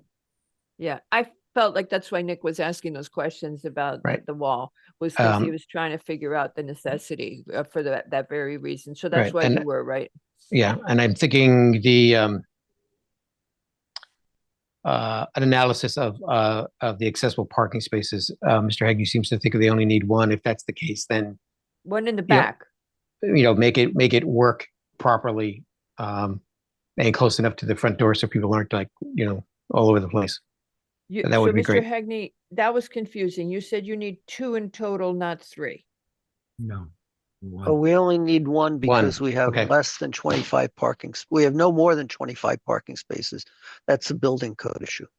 Okay, so that one would be in the back, someplace centralized with the proper geometry around it. Okay. So you came in with 19 plus 3 ADA. And that's what you submitted, but you're gonna go to 19 plus 1. Is that correct? Well, no, we'll have regular parking spaces and then the Okay, so let me just ask you, handicap space. I would just make sure that your client has signed off on that. Because sometimes churches would rather have more ADA space because they do have more people that are appreciative of them. Actually, the 2 on Delavan Avenue, they're not marked on the pavement, but there is a sign that says handicap parking. Okay. So you're gonna have 2 on Delavan anyway. Yes. Okay. All right. Okay, so so what you're gonna have, you're still gonna have, your point was you're still gonna have 22 total spaces, but you're going to have 2 ADAs now, not 3. Well, we'll You have said- 1 on the property and the other 2 are in the street that are Okay. already marked as handicap accessible, So those handicap 2 parking spaces, spaces. the street spaces, and then you're saying you will still have 22 on site. Yes. The Okay. 2 on the street are not dedicated, right, No. to the church. no. True. But they are in front of the church. So see what the church says. Now you've got a couple of weeks. You can see what the church says that they may be in front. He's laughing. Mr. Hegney, thank you for pointing that out. I'm looking at it and I just see the sign. And the sign faces the back side of the telephone pole, so nobody would see it. So that those 2 spaces are dedicated as accessible, but you would never see the sign. And, But the and now with parishioners this would know. plan, the front door is going to be handicap accessible too. So, and the parishioners know that those are supposed to be handicap spaces. Well, But it's I would not still- really the parishioners that's important. It's the other people who may take those spaces. Yeah, I know. Have the public know that those are handicap spaces. So how do we, Patrick, is there any way we can get, because that's a town signage thing, right? Is there any way we can get ask them the better question. marked? Can Ask we me get them better marked? Actually, take the sign that's there that indicates that these 2 spaces are accessible at a certain time, Yeah. and rather facing the back of the Yeah. telephone pole, that they put it in front of the telephone pole so somebody can read it. Well, no offense to the commission. I don't know if our asking or the applicant asking is going to move things quicker along, but we can certainly both ask and see if that. Oh, well, put my name on it. I'm asking. please. That's the As a stupidest thing resident I've of- seen all day. As a resident of Byram. Okay. So, all right, so you're gonna change the parking around. You're gonna work with Bianca on the landscaping. You're gonna make Juan happy. And, you're gonna, while you're at it, you're gonna talk to, the fire marshal. But the fire marshal is gonna have to review it anyway before you get the I think, building yeah, Mr. permit, so Ridberger would it's just not- have to put the egress plan together to Yeah, file with the building permit application. yeah. Okay. Alrighty, okay, so we will continue this until our next meeting. Very well. All right, thank you. Mr. Leroux? Madam Chair, just a point of order, if we're not voting on this and Mr. Wells is going to be at the next meeting, would be all right to leave him seated on the item? No, because Mary, we already seated Mary. Okay. He's not gonna mind. Public Mary I'm comment. sure he seated. wasn't. It's very gentlemanly. Oh, I we just- forgot to get public Public comment. comment. Does anybody from the public wish to comment on the Lutheran Church in Byram? No, all right, good. Phew. All right, thank you, Mary. Welcome. Okey doke, so now we're gonna go, oh, Mr. Bazili, you're not gonna believe this, we're done. Oh, no, I What didn't, are you gonna do with the rest of your day? I don't know. I guess I have to find another job. All right, I guess. We'll Yeah. try to get some more applications. thanks. Have a nice night. Bye. All right, so now we're gonna go to the discussion items. The first one is Joseph Whalen at 4 High Street. Okay, so there's Chris. I and think I'm gonna- now's a good time to sign off, so wish you well. Okay, A yeah, good you might evening. as well. Okay, Yeah, catch you later. have a nice evening. Thank you. All right, so we have 1 Whalen in and we have 2 Whalens in, almost in. All right. 20 minutes. Yep. Okay. Hello, Mr. Whalen. Here we And go. hello, Mr. Whalen. Can you hear me? Yes, we can hear you. You know, I was thinking Chris was, He's Mr. Anyway. Whalen too. yeah, I got it. All right, we got both Whalens. So we spent a lot of time yesterday talking about your application in terms of what our regulations allow. And our regulations, because you have less than 7,500 square feet for your lot, our regulations would limit you to 600 square feet in total on both stories. So Not, 600 square feet of living space? yep. So where you're reading in our regulations that 800 square feet would be allowed, that's the whole 2.5. But after much debate, we concluded yesterday that that was only for a lot that is the full size and not for a lot that's undersized. So what you're proposing, you would have to, if you wanted to do an ADU, you would have to do 300 square feet on the ground floor and 300 square feet on the second floor. And this is an overstep, but we wanted to be helpful. What we would suggest to you instead is consider going to a 2-family. Now, we understand from staff, you may not want to have a shared wall, but if you had a shared wall and you converted it to a 2-family, you would have more flexibility, because then you would be limited by your total FAR, which I don't know how much is available. Patrick, do you? does And anybody- then we have the access from Byram Road, and there's a Mhm. huge retaining wall. So it steps like down 10 feet. Right. So that's, I mean, it's not that it Nick couldn't be done. noticed plus that, the yeah. old- The old It's a- foundation is stone, and just tearing into that Right. creates its own, and, and this was my great grandfather's house, my grandfather's house, my father's house, and now my sons are living there. So the only reason I bought it is because everybody wanted to tear it down. So Oh, I'm glad I- you bought it. I redid the whole entire house as it exists, so Oh, that's that so cool. it looks it's white. It was yellow. So to tear into it and to slap something onto it is Yeah, something I really okay. want to avoid. But then you'd have to have, because the lot is small, what you could do as a separate building is pretty small. And the reason we wrote the regulations that way is because we didn't want to have it look like there were two big houses on a small lot. So Understand? we wrote these regulations in 2022 or 21? 22. 22. So we wrote, and we had a big argument at the time that we didn't want to have a small lot that looked like it had two very big, that was really packed in. So that was the only thing we could come up with helping you, because your maximum on an undersized lot would be 600 square feet. Now you could go, Patrick, I may be going too far here. They could technically go to the Board of Appeals.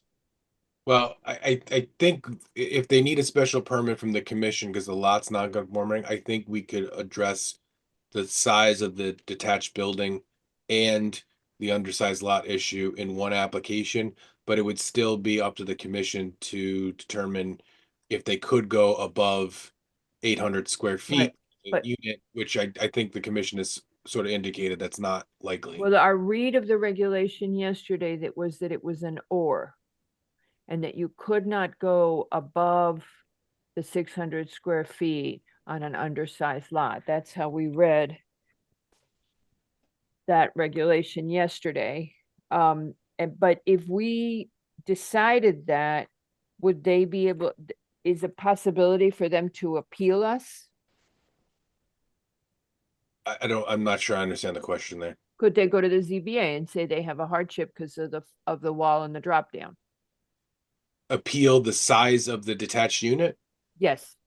Well, I'm not going to get into the legal argument there, but I don't know if that's plausible. I think if they wanted a variance of setbacks or square footage for the detached building, those are not exact, it'd be again, what's the expression of the hardship? Yeah, that the lot topography limits them. Yeah. Yeah, The lot well, topography. but the topography lending to a larger detached building, I'm not sure. I guess you're saying in the alternative of doing an attached. Yeah, they don't want to do an attached. What Mr. Whalen just said is he doesn't want to do an attached because he spent time restoring this house. He's got it like it looked in his great grandfather's time, and now attaching a structure, and he's got to work around the slope. Well, well, correct me if it's wrong, Mr. Whaling. I think you're saying that you couldn't add on to the building because of the topography. It's not so much that you're not interested in doing it. It's that the lack of available space to make an addition is not there, right? No, it could be done. It could be done. Aesthetically, I think all the work I did on the house to keep it as it was would be destroyed, I think. I think I was just reading between the lines when you were talking earlier. So, okay, understood. Yeah. Yeah, because he's got to incorporate that drop into the architecture. Nick, you have Yeah, exactly. Yep. Yeah, understanding the topography, the nature of the request, the 1,600 square feet. I think we're getting back to a situation where this is now, a de facto two-family lot with two structures on it, which is, I think, exactly what we wanted to avoid initially. Two full-size structures. Two full-size structures. 1,600 square foot house it's small, but it's a house.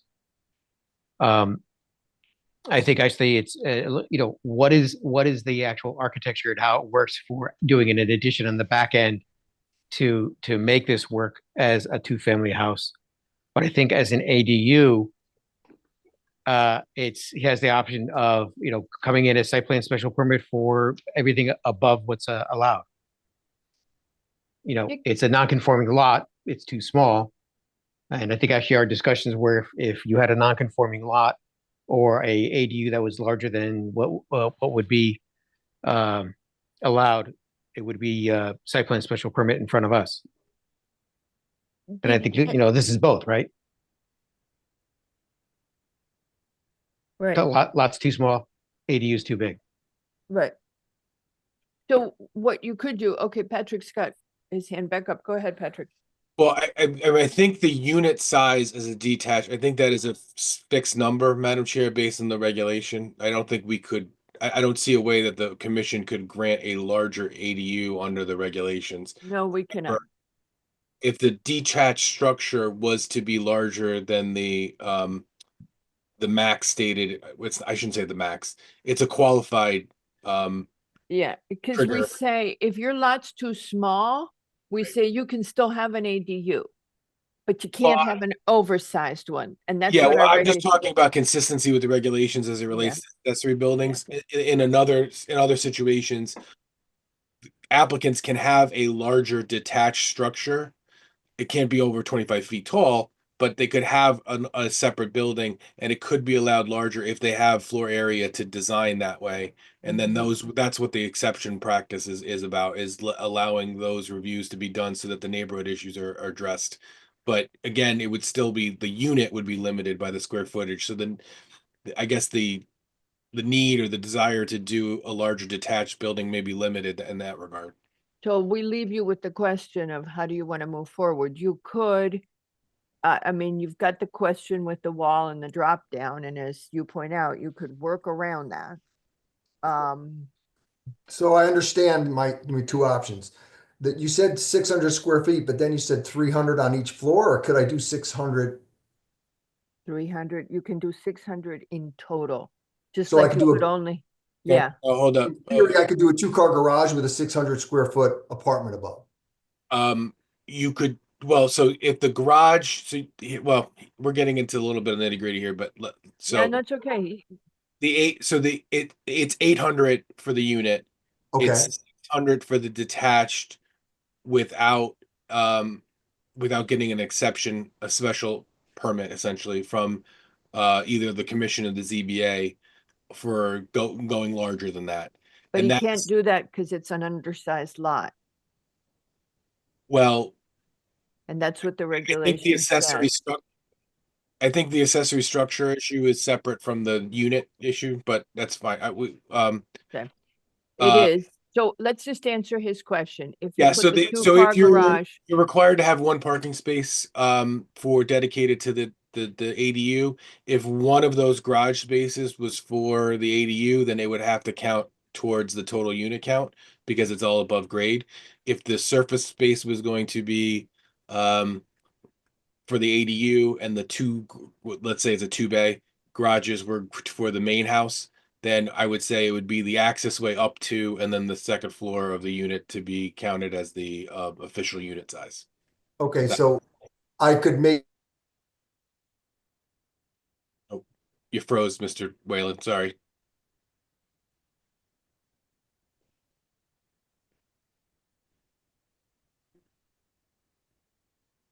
I'm sorry. Either I froze or Mr. Whalen froze. no, he's there. He's there. I'm here. He's I'm back. thinking. He's No, thinking. So I just want to Tracy's- be clear, if I do a 2-car garage and assign those spots to the main house, I could do 600 square feet on top of that as the living space. Is that correct? That and then any internal access way that goes up to that unit. So if you had a stairwell or a hallway to go up to the upper floor, that would also count. Understand. Yeah. And then you would still also in that scenario, you would still have to have a parking space on the property dedicated for the ADU. That could work. Okay, so that works for you. Tracy's got her hand up, so I just want to make sure that Tracy gets her zoning point in because I figure that's where she's going. Yep. I just want to clarify that the regulations 699, as it's now stated, the special permit that would be needed for the commission is to go above 800 or on a non-conforming lot. So they would have to come to you for the non-conforming lot, but up to 800 is already allowed as of right under the regulations, not 600. Yeah. Okay, but that's not how you guys have been interpreting it. We discussed that yesterday. You guys, it's a distinction between an accessory building and an ADU is what we yeah, were. you guys have been doing it a little differently. That's how we were reading the reg. And then yesterday you said that anything between 600 and 800 on a conforming lot was coming to us as a special permit. That's what you said yesterday. Not how I've been reading it. I think we need to Okay. clarify that because. Well, Okay, but it doesn't matter because they have an external- undersized, Right, Okay. they're automatically here because I have an undersized lot. What I'm saying is, And they can't go to 800 because they have an undersized lot. No, I don't think those are not mutually. how that's not how the regulations are written. The regulation, we did this, I'm sorry, you guys, we had this discussion yesterday, we're gonna have it again. It says, or on a non-conforming, it says it says, upon application, you may authorize an ADU larger than provided in 699 3D above, or Right. on a non-conforming Right, lot, right, or, right. Go back up to 3D. 3D right, says external ADU shall be limited to 800 square feet in the R12, R7, and R6 zones. So that's automatically out. That's as I've right is the 800. It's Right. if you want to go larger than 800 or beyond. The or Okay. applies to the larger than Yesterday, 800. just to be clear, yesterday you guys told us that between 600 and 800, you were requiring a special permit, and we were very surprised. I No, did. we were, also well, say. we're mixing the Where original. we I'm may just have- it saying, would have required a let's special just give these- exception from the PZBA, which is different under 6205. Special The permit and application, special exception are the same thing, so why are we using different language? I don't know, your regs use different language. Okay, Right. let's stay with special permit, which is the same term. Okay, now let's give these people guidance rather than get them confused That's with why the I'm internal argument. well, Giving them- I need, I Okay. feel like I need Now- to unconfuse the issue first before we start going towards the direction. So the I'm pre-app. sorry, you guys, this is crazy, but we had Alright. never noticed how weird the wording was in the regulation until we started talking about you yesterday. Go ahead, Patrick. So the pre-app that is before you indicates a 1,600 square foot unit. Which So- is out of the question, to me, that's out of the Yes, question I on a understand, non-conforming and that lot. was the discussion yesterday we're having. Can they apply for a 1,600 square foot unit? And the answer is yes, under a special permit, but not, it couldn't be granted to a lot that was non-conforming. So that was a discussion yesterday. Today, we're having a discussion different from So that. stop right there, you guys, you got that. You've got 1,600 square feet, you can't do that. We're Okay. fine with that. I wasn't sure of the process, so it was Perfect. 800 square feet. So and we I got, yeah, and you didn't know whether we meant total or on one floor. Now, what Patrick's gonna say next, we're gonna try and live with whatever he says. Go.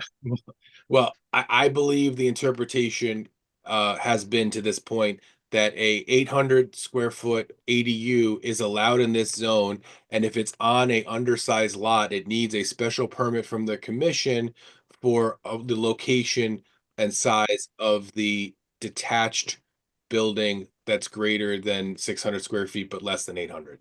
Mary, then Nick, because I know Nick had concerns about this yesterday too. Mary, go ahead. Yeah, and what Patrick just said was my understanding as well. That That there's, was my understanding until yesterday, and then I thought I heard something different. Okay, but so uh, now you guys have just heard that you can come back to us for a total of 800, and we're willing to live with that. Mary, go ahead.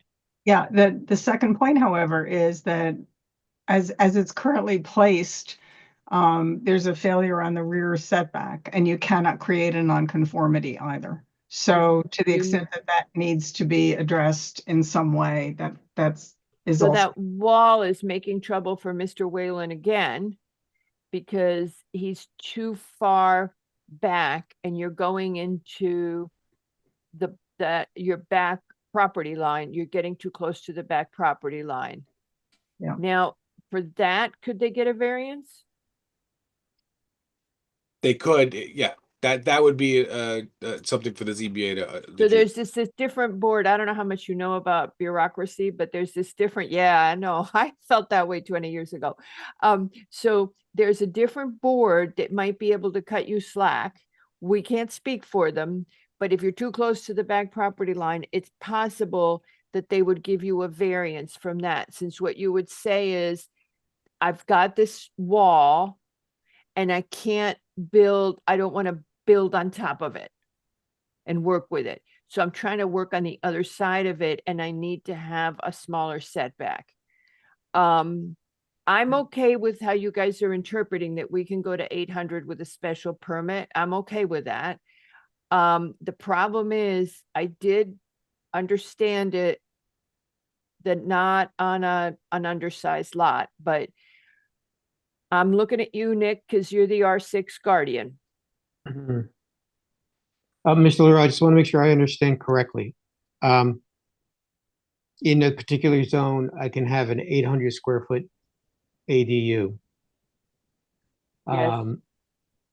If the ADU is in a two-story detached structure, the first floor is a two-car garage that serves the primary structure.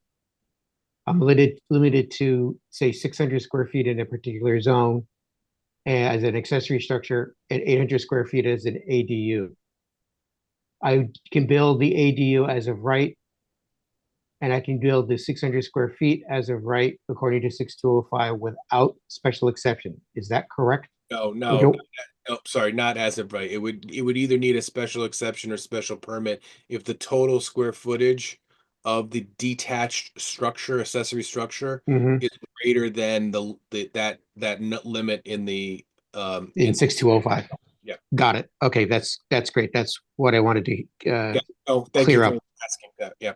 Okay, so no matter what, when you're putting it in a ADU in the lower zones, not the acreage zones, but the lower zones, 800 square feet in a detached structure, if you're limited by 6205 to 600 square feet as per se, okay, you need special exception from zoning board of appeals for a accessory structure larger than what 6205 allows. Yes, Okay. that is my That's it.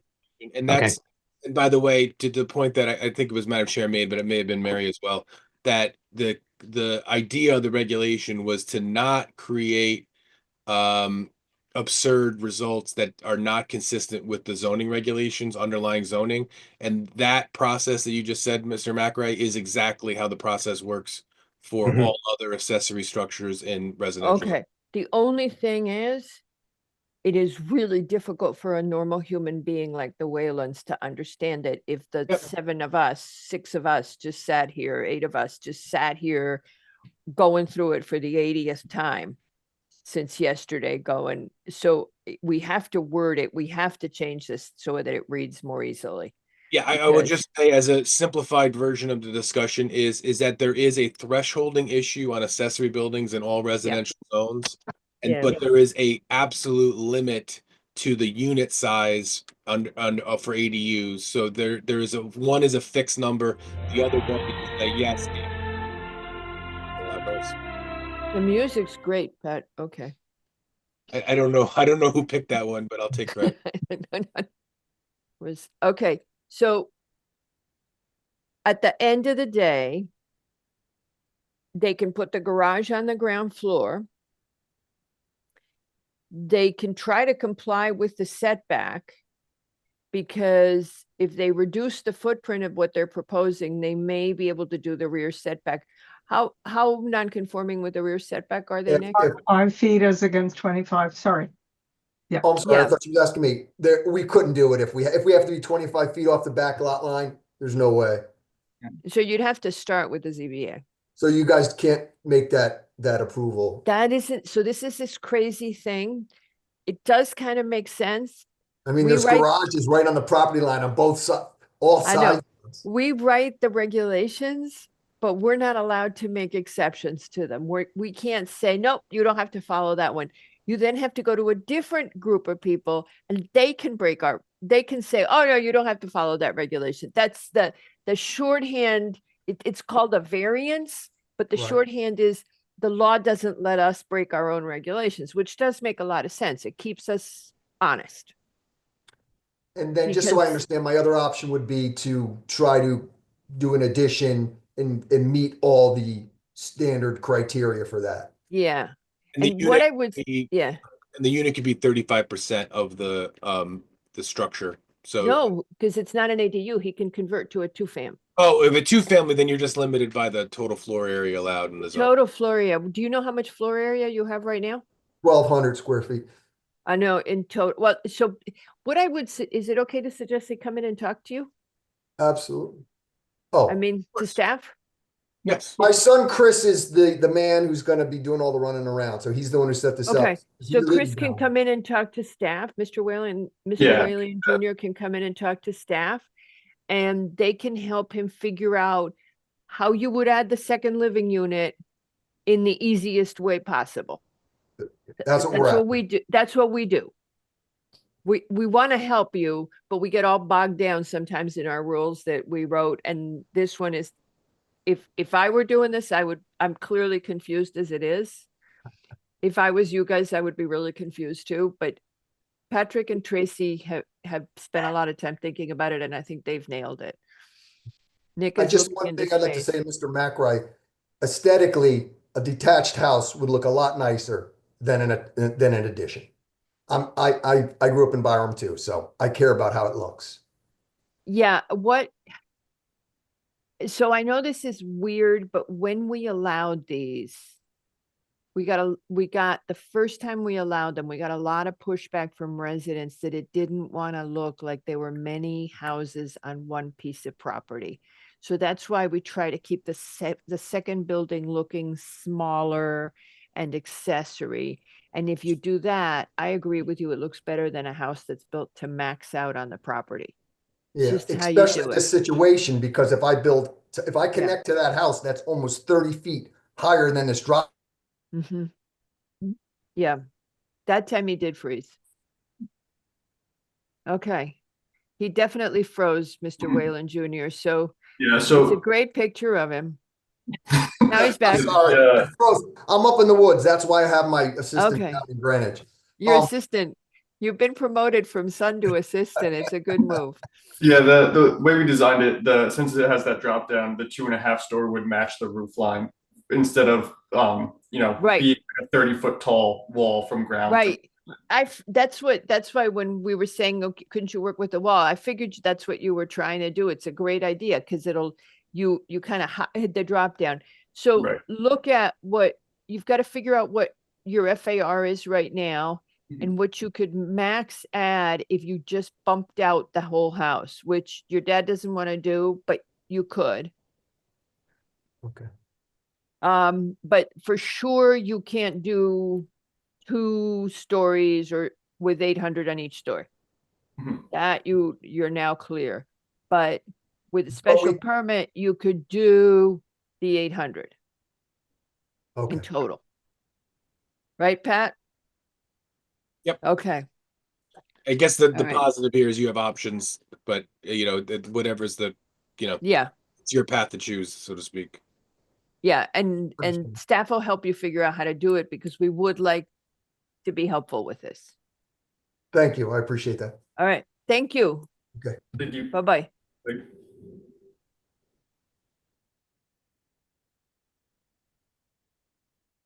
All right. All right. Where in the woods was he?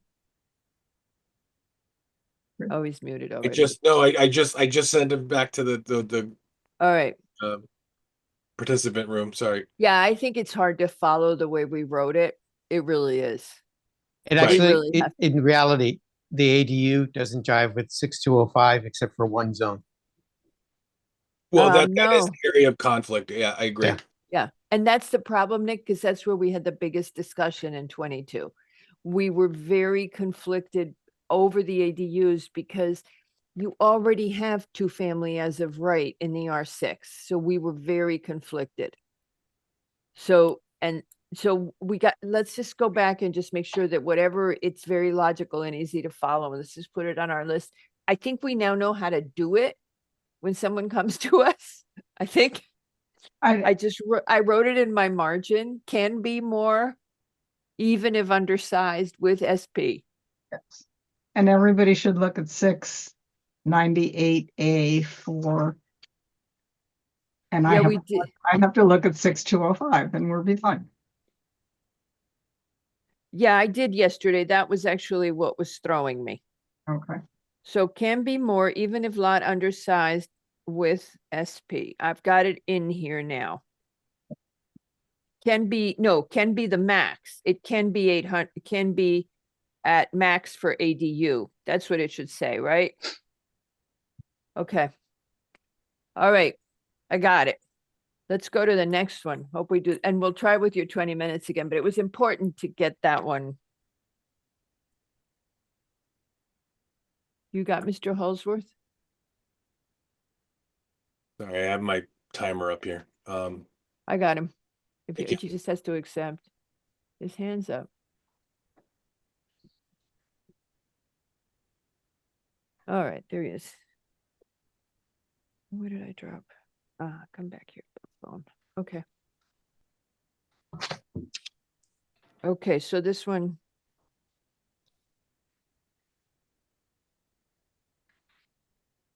Okay. Hello, Mr. Holsworth. Hi, good evening. Let's go to this. So before you start, the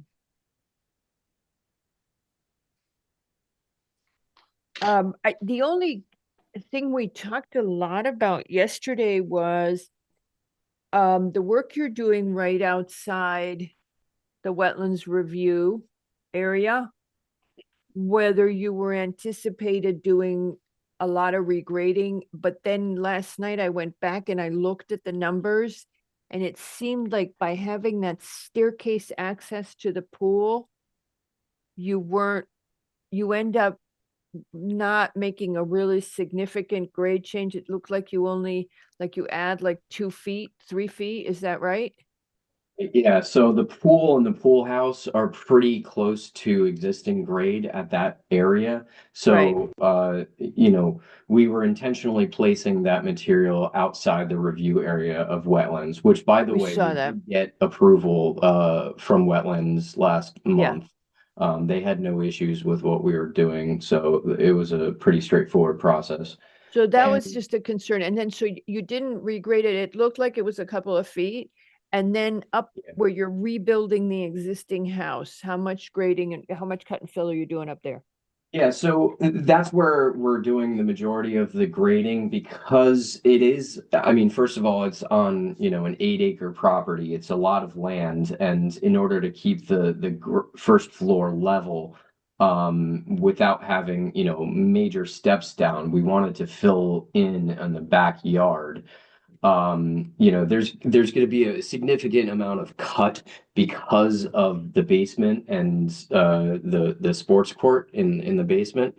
So we're trying to balance that with, you know, using that material in the backyard to fill to balance that. Your max elevation is close to, it's 447, 450, something like that on the topo. How much On are the you topo, bringing? yeah. The How much highest are you point- bringing it down for the house then? So the first floor is at 443, which is pretty even with the existing grade on the backside of the house. So it's pretty even there. And then as the existing topography kind of, you know, slopes down, we're trying to keep that a little level. So we have a level backyard. Could you do, this is the question that we should have been asking for years. Can you do more to respect the topography as you finalize? And still Yeah, I keep mean- a livable, comfortable house where people aren't like always managing staircases? Yeah, I mean, you know, it's a sloping site, so we have to deal with the slope. You know, it goes from Most- 140 Yeah, to most people, 120. you know, in Greenwich, people do that by flattening the site completely, you know that. And it's, Right, and it's not good for the planet, so it's like, how could you do it a little bit? We're just asking you, can you do it better? Yeah, so we could certainly look at it. You know, we could lower the backyard a little bit to reduce the amount of fill. You know, we do have a cut fill that we are trying to balance. So, you know, the pool house and the pool, I think that's pretty even with the Yeah. grading. So there's really not a lot. It's Yeah, and I just, would kind of hate, I mean, I get that that's kind of a hassle too, because, you know, Yeah. you got to go up and down the stairs all the time, but, okay. yeah, I mean, but that was kind of their intent. You They know, they bought the wanted lot. you know, they wanted it separate from the main Yeah. house. Okay. So, and it's a big lot that they wanted to spread out. Okay, so that's my only comment. I would just love you guys to work more with the natural topography. Mr. McRae and Ms. Jones also have comments. Mr. Holsworth, so a full size, full height, half court Is that what's being proposed? Correct, yes. That's a Well, yeah, so that's going in the basement, kind of at a sub-level basement. It's about 20 feet down from first floor. So, you need to have a yeah, high arc to have basketball court. that's And a that's where, monster hole. Okay, yes. So all of that's that's where, coming out of that monster hole for the half court is on site and being regraded or being brought off site. yeah, I mean, They're gonna use whatever it. is usable, if it's rock, it can't be really reusable, but if it's, earth and material, we will be moving that around. Okay, so what I'm getting at is that you're digging a monster hole. I want to make sure that you're not having monster trucks moving in it off-site and on-site, backwards and forwards. That's one of the biggest things when people build very large houses. We have an amount of disturbance, but the amount of disturbance equates to actually disturbance on the street, all kinds of other things. Second thing, pretend I'm an idiot zoning commissioner. Oh, actually, you don't have to do that. Tell me about the water rill. How does that work? Is that part of the pool? Is that Boy, just a did we water feature? obsess about that yesterday. Yeah, and I appreciate Mr. LaRoe Googling that because I had to do that myself, to be honest. So it's a water feature. It's an independent kind of channel, not associated with the pool or the infinity. So it's not chlorine. It's just a water feature that kind of creates a channel down through this garden area and kind of cycles back up to the top. So not associated with the pool, not any sort of, drainage design. It's simply aesthetic. Is Mr. Kenny with you? Yes. He's not here today, but Oh, okay. Yeah. Okay. So it's he's on a the water, project. it's a, lack of a better way to say this, a fountain feature that recirculates unto itself. It's not chlorinated or anything. You could actually fresh water, have fish in it if you wanted, that kind of thing. Yeah, it's like a water channel. And I think Pat Googled it and put it up on the screen. It's kind of, I can send you guys for our final submission. I'll include like a concept rendering or something like that. We have something that we can show kind of the design intent for it. Okay. One of the things that Mr. Wells was actually talking about yesterday is the footing drains being drained to daylight. That's my understanding. That's allowed by our drainage manual. Is it possible or plausible to add that into the possible Cultec system to be treated? So since the basement is so deep, we're not going to be able to get that via gravity. I would always recommend having gravity fed footing drains rather than pumps. Sometimes you can't do a pump, but in this situation we can do Oh, gravity and because given of your the grade change. location, you don't want to be electricity dependent. Right. I don't want to do that. So, it's always good to have it going out. And then in terms of like the amount of volume, it's probably equated to a garden hose, so it's not going to flood the pond. It's a garden hose going into a, 5-acre body of water. So in terms of flooding, it's a drop in the bucket. Great. Thank you. Okay, Mr. LaRoe, did you have a comment? Well, Mr. McRae answered the first question about the tunnelway or for the drainage. And then just again, Mr. Holsworth, the just the adjacency of the rill to the infinity edge of the pool is just it's an aesthetic thing. There is no connection to the treated water going through there, right? Correct. Yeah. Okay. Okay, that was the big concern yesterday. Agreed. Okay. And you're gonna, I mean, to be honest, unless you're getting a lot of water flow, you're gonna end up treating it. That's been my experience. I think when this is all said and done, we need to request from the applicant that we can come in and actually look at this. I'd love to see what this is all about when Well, it's you can done. send us they can send us pictures. But I'm I think excited the water's moving in the rill, from what I understand, and the purpose. You know what? You Right. wouldn't believe this, but in a lot of fountains, the water turns green because you still don't have enough aeration. Really? Okay. Yeah. So a lot of times in these water features, you end up having to treat. Yeah, I never knew that till idiot bought a fountain. I don't think Okay. it's at the level of, you know, a swimming pool. But yeah, there No, no, might I be mean, yeah, you have to put, and then there's, some Sort there's, of sort of- outside or whatever you're talking and about. there's good stuff you can Yeah. put in it. There's bird friendly stuff you can put in it, because the birds won't bathe in anything that has They been have high treated with. standards too, right? Yeah. They right. have high standards. Boy, that was more than anybody wanted to know, right? Okay, so I that's the key concern, be respectful of Mother Nature. And we were just, for that same reason, we were concerned about that architectural feature. The depth of your excavation is disturbing. Given the size of your lot, I wish that rather than go so deep, you would figure out another way, but okay, Nick, did you want to add something? Yes, actually, Mr. Hallsworth, something we always talk about, but I forgot to mention where, when and if you return, we need assurances that the facility itself is not going to be used for league play, training, et cetera, et cetera. Yeah, right. Okay, you've got a full-size Yeah. half court here. Next thing I know, it's NBA North. I know, but you Right. wouldn't believe how many full-size half courts there are. I mean, Yeah, that was on our narrative when we submitted the pre-app. We did mention that it's for the residents only. Yeah. But we can reiterate that when we do the final Yeah. submission. Okay. We'll send a drone. Okay, so we'll see you when you come back. Right. Great. Thank you. Thank you. Do we have on our regulation changes, did we put the discussion about not requiring a special permit for an athletic facility over 1,200? That was late in the production of things, but it's on the list now. It's on It's the on the list. It list may now. just Okay. fall to 2026. That's all. We're Yeah, yeah, kinda no, had we to don't- cut 2025 off at this point. So we do have Yeah. a running list, but we're moving Yeah. into the next calendar year on some things. But you'll have more spare time if we don't have to see the 1,200 square, because everybody has them. Yeah, but we got to be kind of careful about that because 1,200 square feet is a size, and then okay, it's bigger, but we got to make sure that it's not so big which actually becomes a full size Okay. basketball court in somebody's basement. This You is Greenwich, need it Connecticut done. again. You never know what's happening and what could Yeah, be no, built.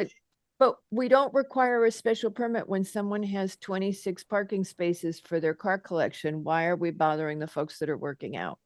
Because I don't think they're racing their cars around the basement as opposed to playing a full size basketball game. But they could have parties for the other car collector. I mean, it's a slippery slope. People want to have these big things. Okay, let's do Benedict. You did approve another half court basketball court. Oh yeah, Oh, yeah, 6-8 we months know. ago. Yep. With No, the no, we lacrosse, know. And the there's lacrosse field tons. under it. So they had both things in the same structure. Yeah, and there's a whole bunch of them in town. And a bunch of hockey rinks too. Yep. Yep. We know. And that's why I'm like, people are doing it. Okay, Mr. Haslam for Benedict. Good evening, So, Madam. as we understand, this arrangement with 19 allows you to move forward with the project. Because if you give them this space in the garage, then you have the easement capability on their property. Well, very close. There are, Okay.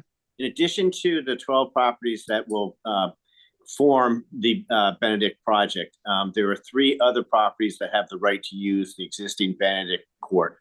That includes St. Mary's Church, Winthrop House, and 19 West Elm. St. Mary's Church doesn't use Benedict Court to access its garage. It uses Greenwich Avenue. They have no issue with the project. Winthrop House, we've worked out an understanding so that they can get access to their parking lot during construction. They've been very cooperative with us and actually came up with some suggestions, so we're good there. 19 Fabulous. West Elm was a little more problematic because they're the most impacted. Their parking lot is at the end of Benedict Court, and their office building is on Elm Street. So, or their building is on Elm Street. So they are going to be most impacted during construction. So we have worked out this arrangement with them over some time period now, whereby, yes, we would agree to license up to a maximum of 7 spaces in our new garage building, which is actually, we found 2 more spaces in addition to what was previously approved. So we're now up to 173 where you'd approved us at 171. So it ends up being a net 5 that we would possibly lose. And that would only be in circumstances where 19 West Elm had a prospective tenant for their address at 19 West Elm Street. and they might require additional parking. That's the only circumstances that this would require. It's a license for 99 years to give them that option to use those 7 spaces in our building.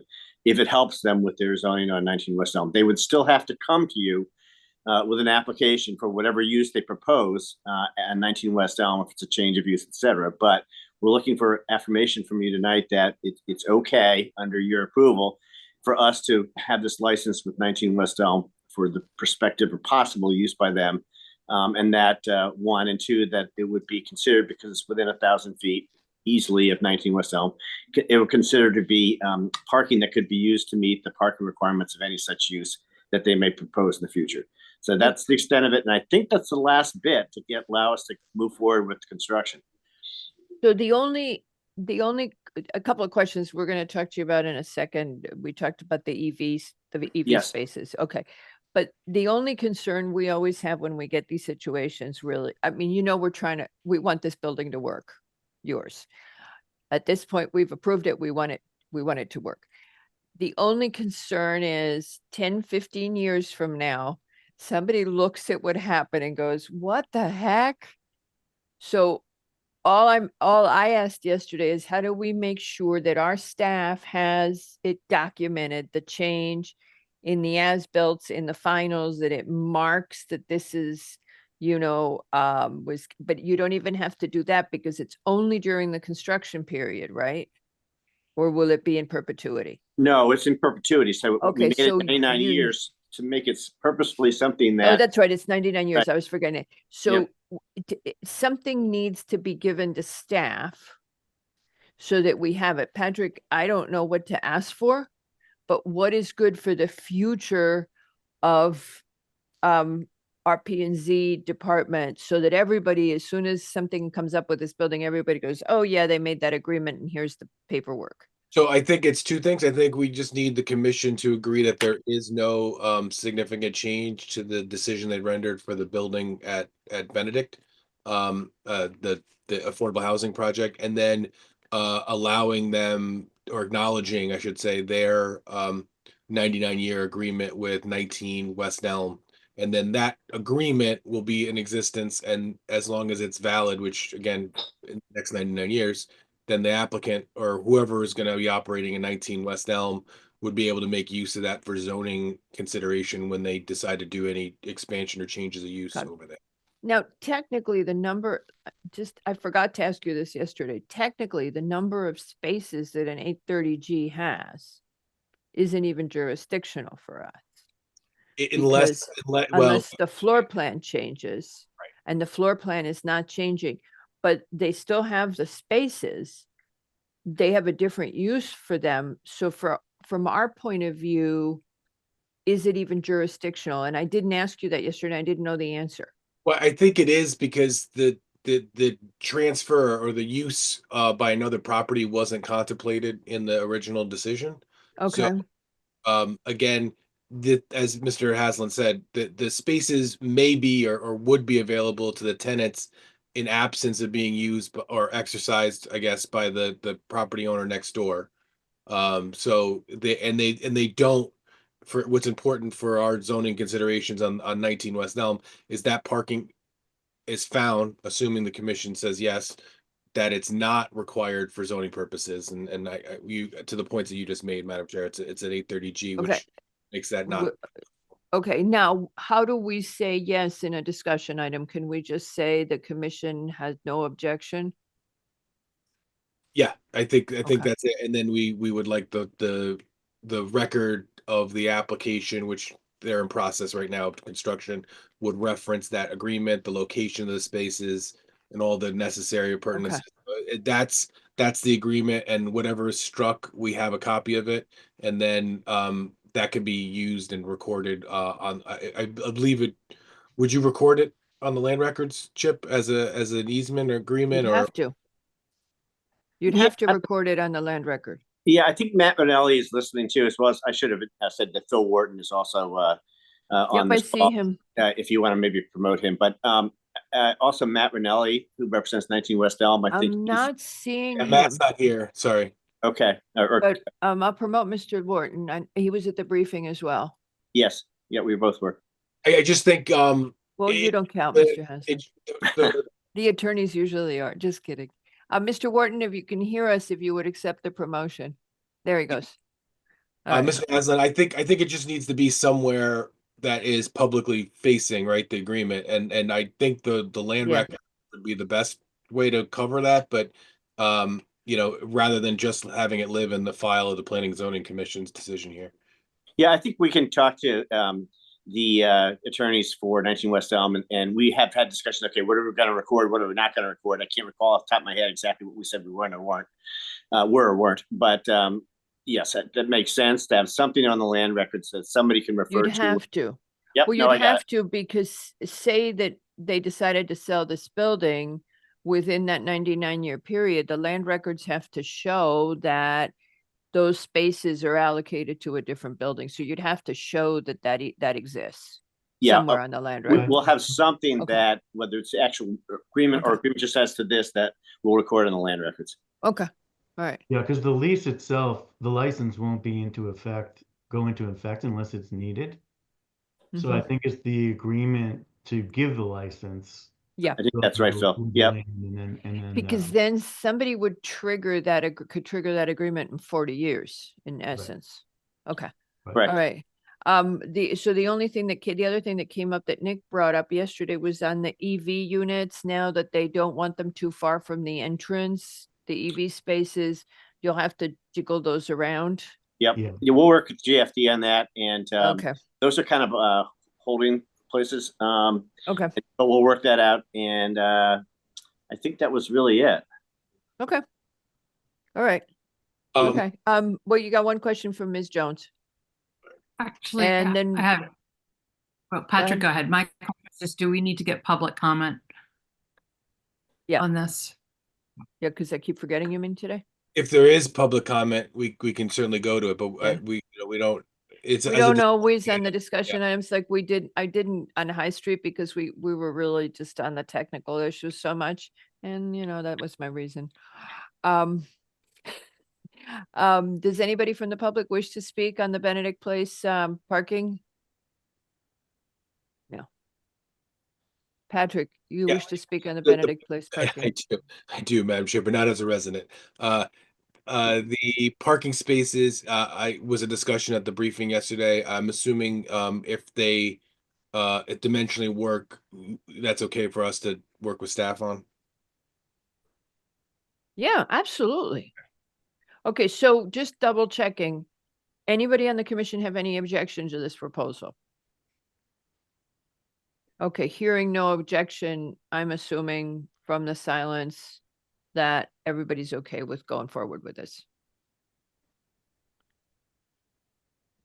Okay, thank you both and good luck. Thank you. It's been really a long haul getting here, and I'm really pleased that we finally got there. Yeah, And we kept hearing you were working on this and we kept waiting for it. We kept Yep. hearing and it's, you know, it's an uphill battle. They're all working on it. There's some challenges and yeah, we kept trying to find out what was up. Well, we So- appreciate 19 West Elm's working with us too. That's great. Yeah. Thank you both. Okay, thank you. All right, so now we go to the Bruce. All Yes. right, so now we need Arn here. He was here yesterday and he provided valuable input. He did. Okay, Madam Cronin.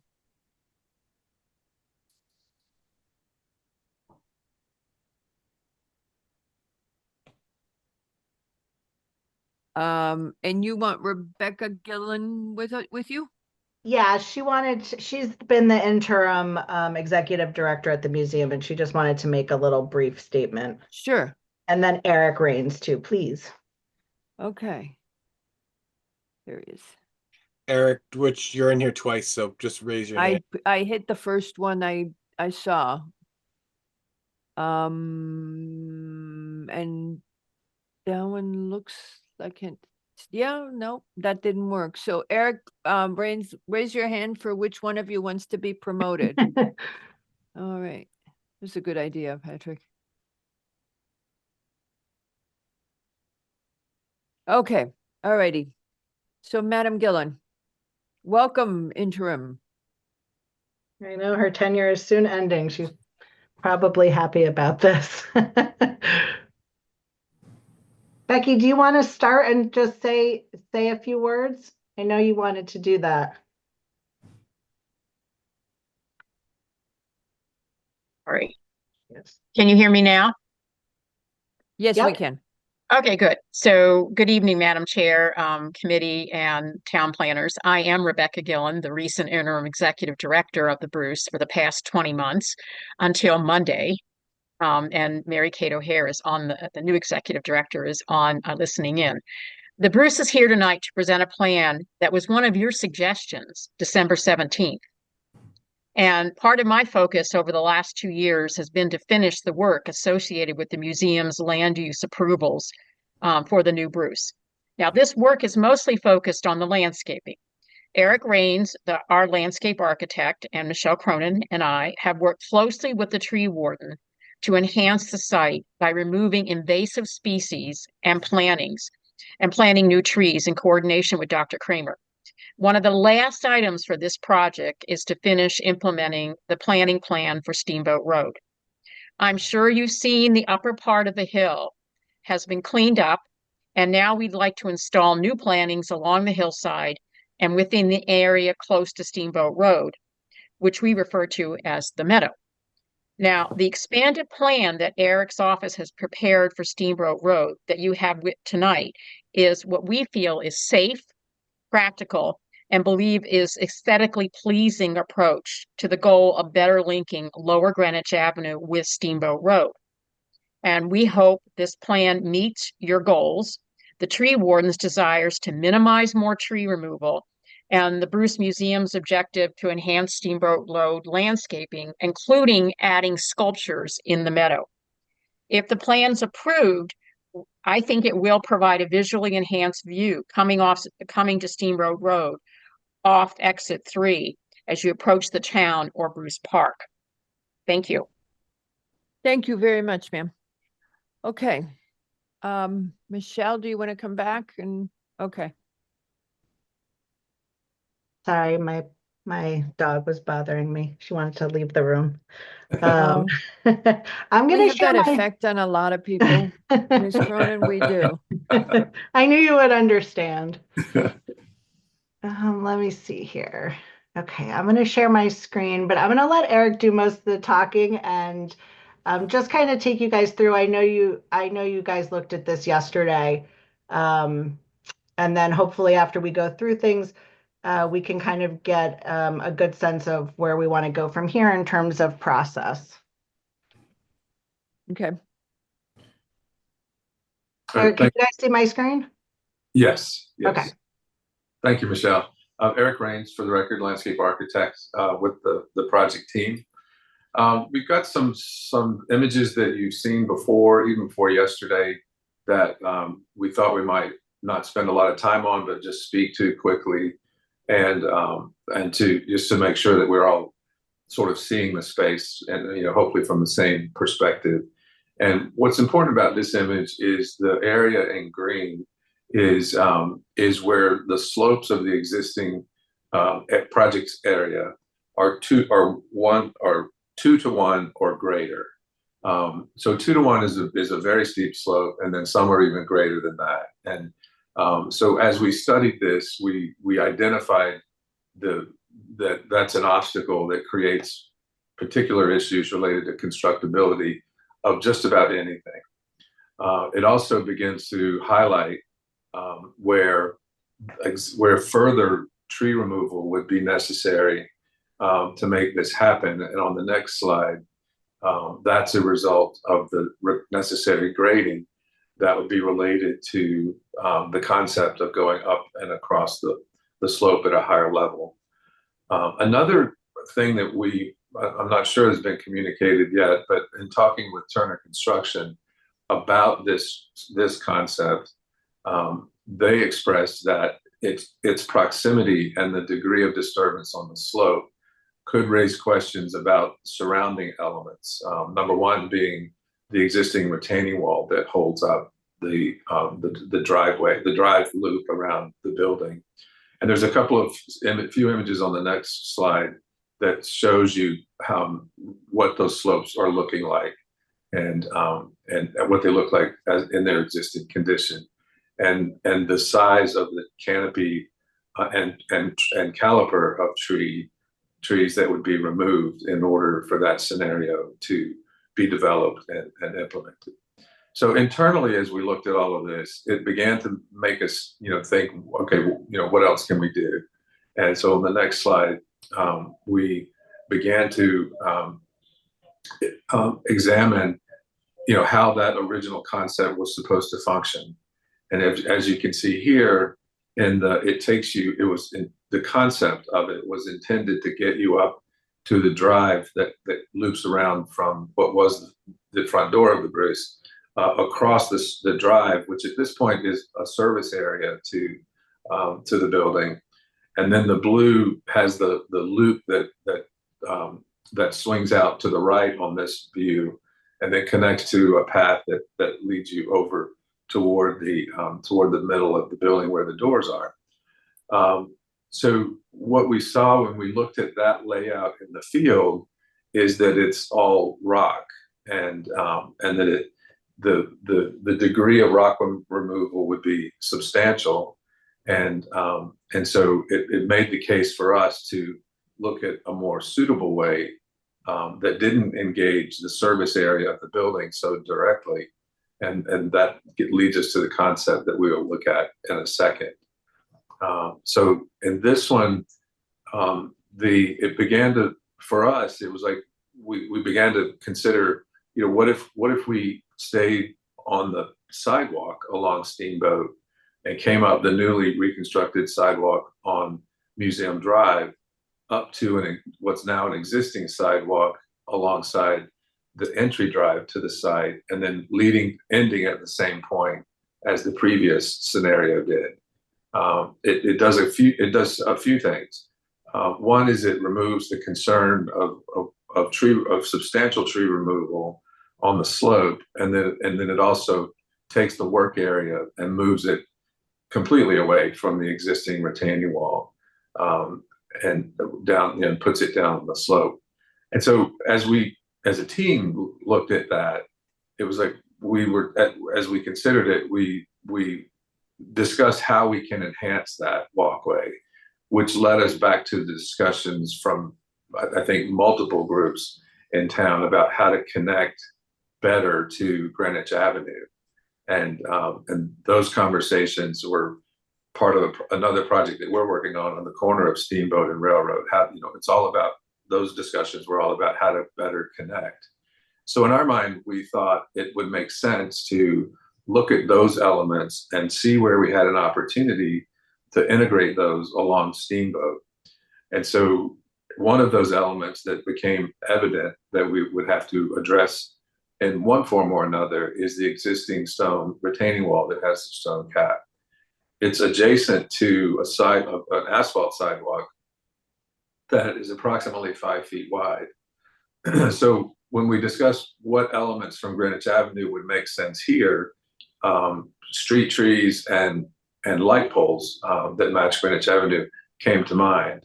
The challenge, though, is that within 5 feet, you can't add trees or even lights, really, to the width of sidewalk that's existing and have it function the way that it needs to function with the serviceability of pedestrians using the sidewalk. So that led us to the reality that the wall would need to be adjusted.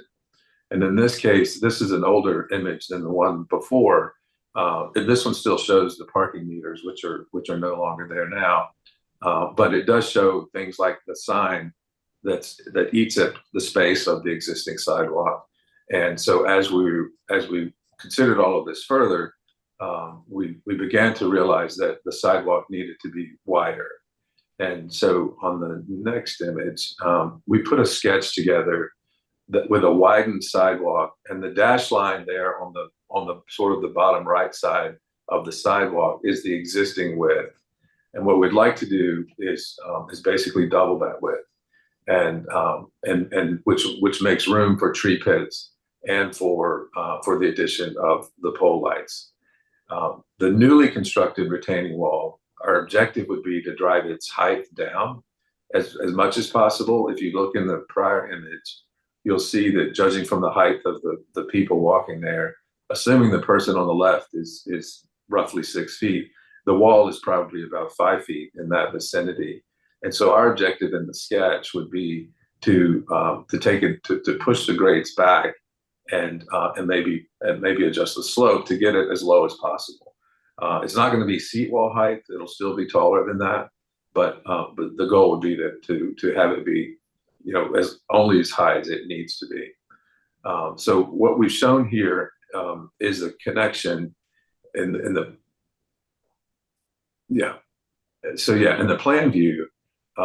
By pushing the wall back, we have if you see on the left side, we have the existing stair that leads up from Steamboat up toward the building. And then as you go toward south, if you travel south on Steamboat, we break the wall just past the utility pole and then run the widened sidewalk the length of the property up to the easement line, which has another utility pole in it. And then from there, once we pass that, we're back onto the existing width of the sidewalk that turns the corner and goes up Museum Drive. So in this layout, we're able to get 4 street trees and we have 5, 1, 2, 3, 4, 6, 7 street pole lights. And so there's been discussion that with the addition of this, the improvements that we could make in this scenario would very strongly link this to the elements on Greenwich Avenue. We've spoken that throughout this process with Dr. Kramer has been mentioned, and developed a planting plan with sizes and quantities of material shown. And in speaking with him last week, he asked how this was going, and I told him that we were having this discussion with you folks, and that depending on if you gave us the green light, that we would be back to him and review this to get his final concurrence.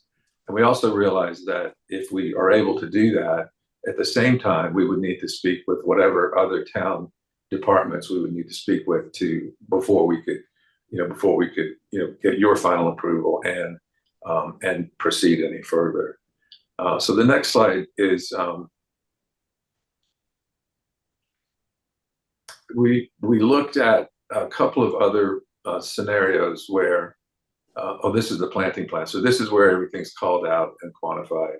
It shows that it shows all the existing trees, including the ones that would have had to have been removed if the path had gone in the direction of that original concept. We have other images that represent what happens when you get to the top of the existing stair, and which we can talk through. So these are, as you all know, the stairs that begin at Steamboat and then traverse the slope up to what was the front door of the museum for before all the work was done. And our thought was that when you see the next image, it strengthens the case to use the lower sidewalk to get around to the actual front door. That walk or step combination deposits you right in front of the generator. It puts you in the vicinity of where for the most part service vehicles park. The loading dock is there, so we just didn't feel that was adequate to provide the kind of experience we would like to provide for people approaching the museum. And similarly, in the next slide, what are you looking for? I think that was it. That was kind of it. So the point of that, of those 3 photographs was to because we had talked about, I think we might have even talked with the committee with this group about how to get to the same spot on the center of the opposite side of the building, which is the front door. And we didn't feel this was a good place to introduce pedestrians into what is largely a back of house setting for the museum. Yeah, part of this was in response to the comments yesterday during the briefing that maybe we could have some signage at the bottom of the steps, which we certainly can do. But as Eric mentioned, when we sort of looked at it, we weren't really sure if we wanted to encourage people to take these stairs just because, as he mentioned, you're kind of dropped off again at this like back of house location. Versus encouraging people to take the sidewalk and kind of come around and experience Bruce Park as you come up Museum Drive. And signage could work there, but it's almost like the signage could contain other things, like you know, like Roger Sherman Baldwin Park or Bruce Park, the play area. You know, it could be like there could be a wayfinding element here, separate from this project, and this perhaps would be a good place to have something like that. So we would love your consideration and certainly welcome your input. Folks, I see you have 2 hands up and 3 hands up, and I think you're going to get some more comments as we go. You want to start off, Mr. Lowe, and then. Sure. So, sorry, I'm just trying to adjust my view here. Given the steep slope, by reducing the wall height and widening the sidewalk, will that not occasion significant disturbance and the need to remove a lot of fill? What we found was that the existing grade, as it comes down the slope, the wall has actually got some exposed height on the back side of it. So we're anticipating that we can at least lower the wall by that height, so that we're not interested in getting into regrading the slope by any means. But if there's a dip before the back of the existing wall, then we want to set the new wall at the lower part of that dip, so to minimize the disturbance. And the goal of lowering the wall is to make it aesthetically more pleasing and enhance the visual impact of what's going on the other side of the wall. Yes, just to lessen it, because if you can imagine, you know, it's a different experience to walk along something that's fairly tall versus something that's not so tall. Right. Yeah. Okay. Thank you. Okay, Mr. McRae, go for it. Mr. Rains, can you bring the photograph up of the bottom of the stair? And while you're doing that, I found it interesting that actually you were talking about actually going up this existing stair and people winding up at the back of the house. But the original approved proposal brought it from the stair through the open space as a art garden and brought the pedestrians to the front of the building where the front door is. So this whole idea of, oh, the stair brings us to the back of the house. Well, the approved one said, no, we go front of the house. The wall there, if I understand this correctly, you're going to take down the wall as it exists from this point in this picture to the right, all the way down. Is that correct?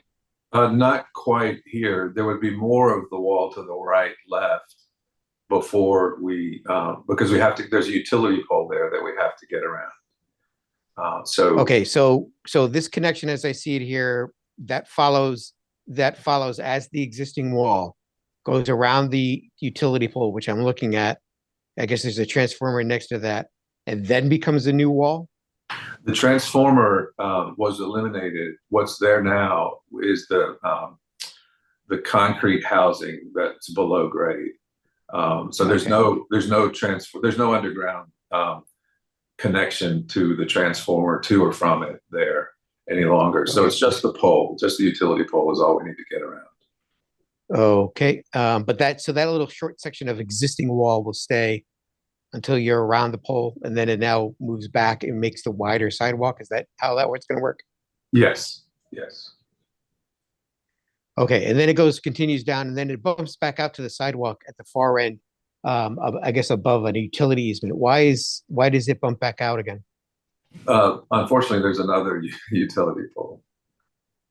Okay. What I'm finding is that actually, we have a great idea of actually rebuilding this historic wall.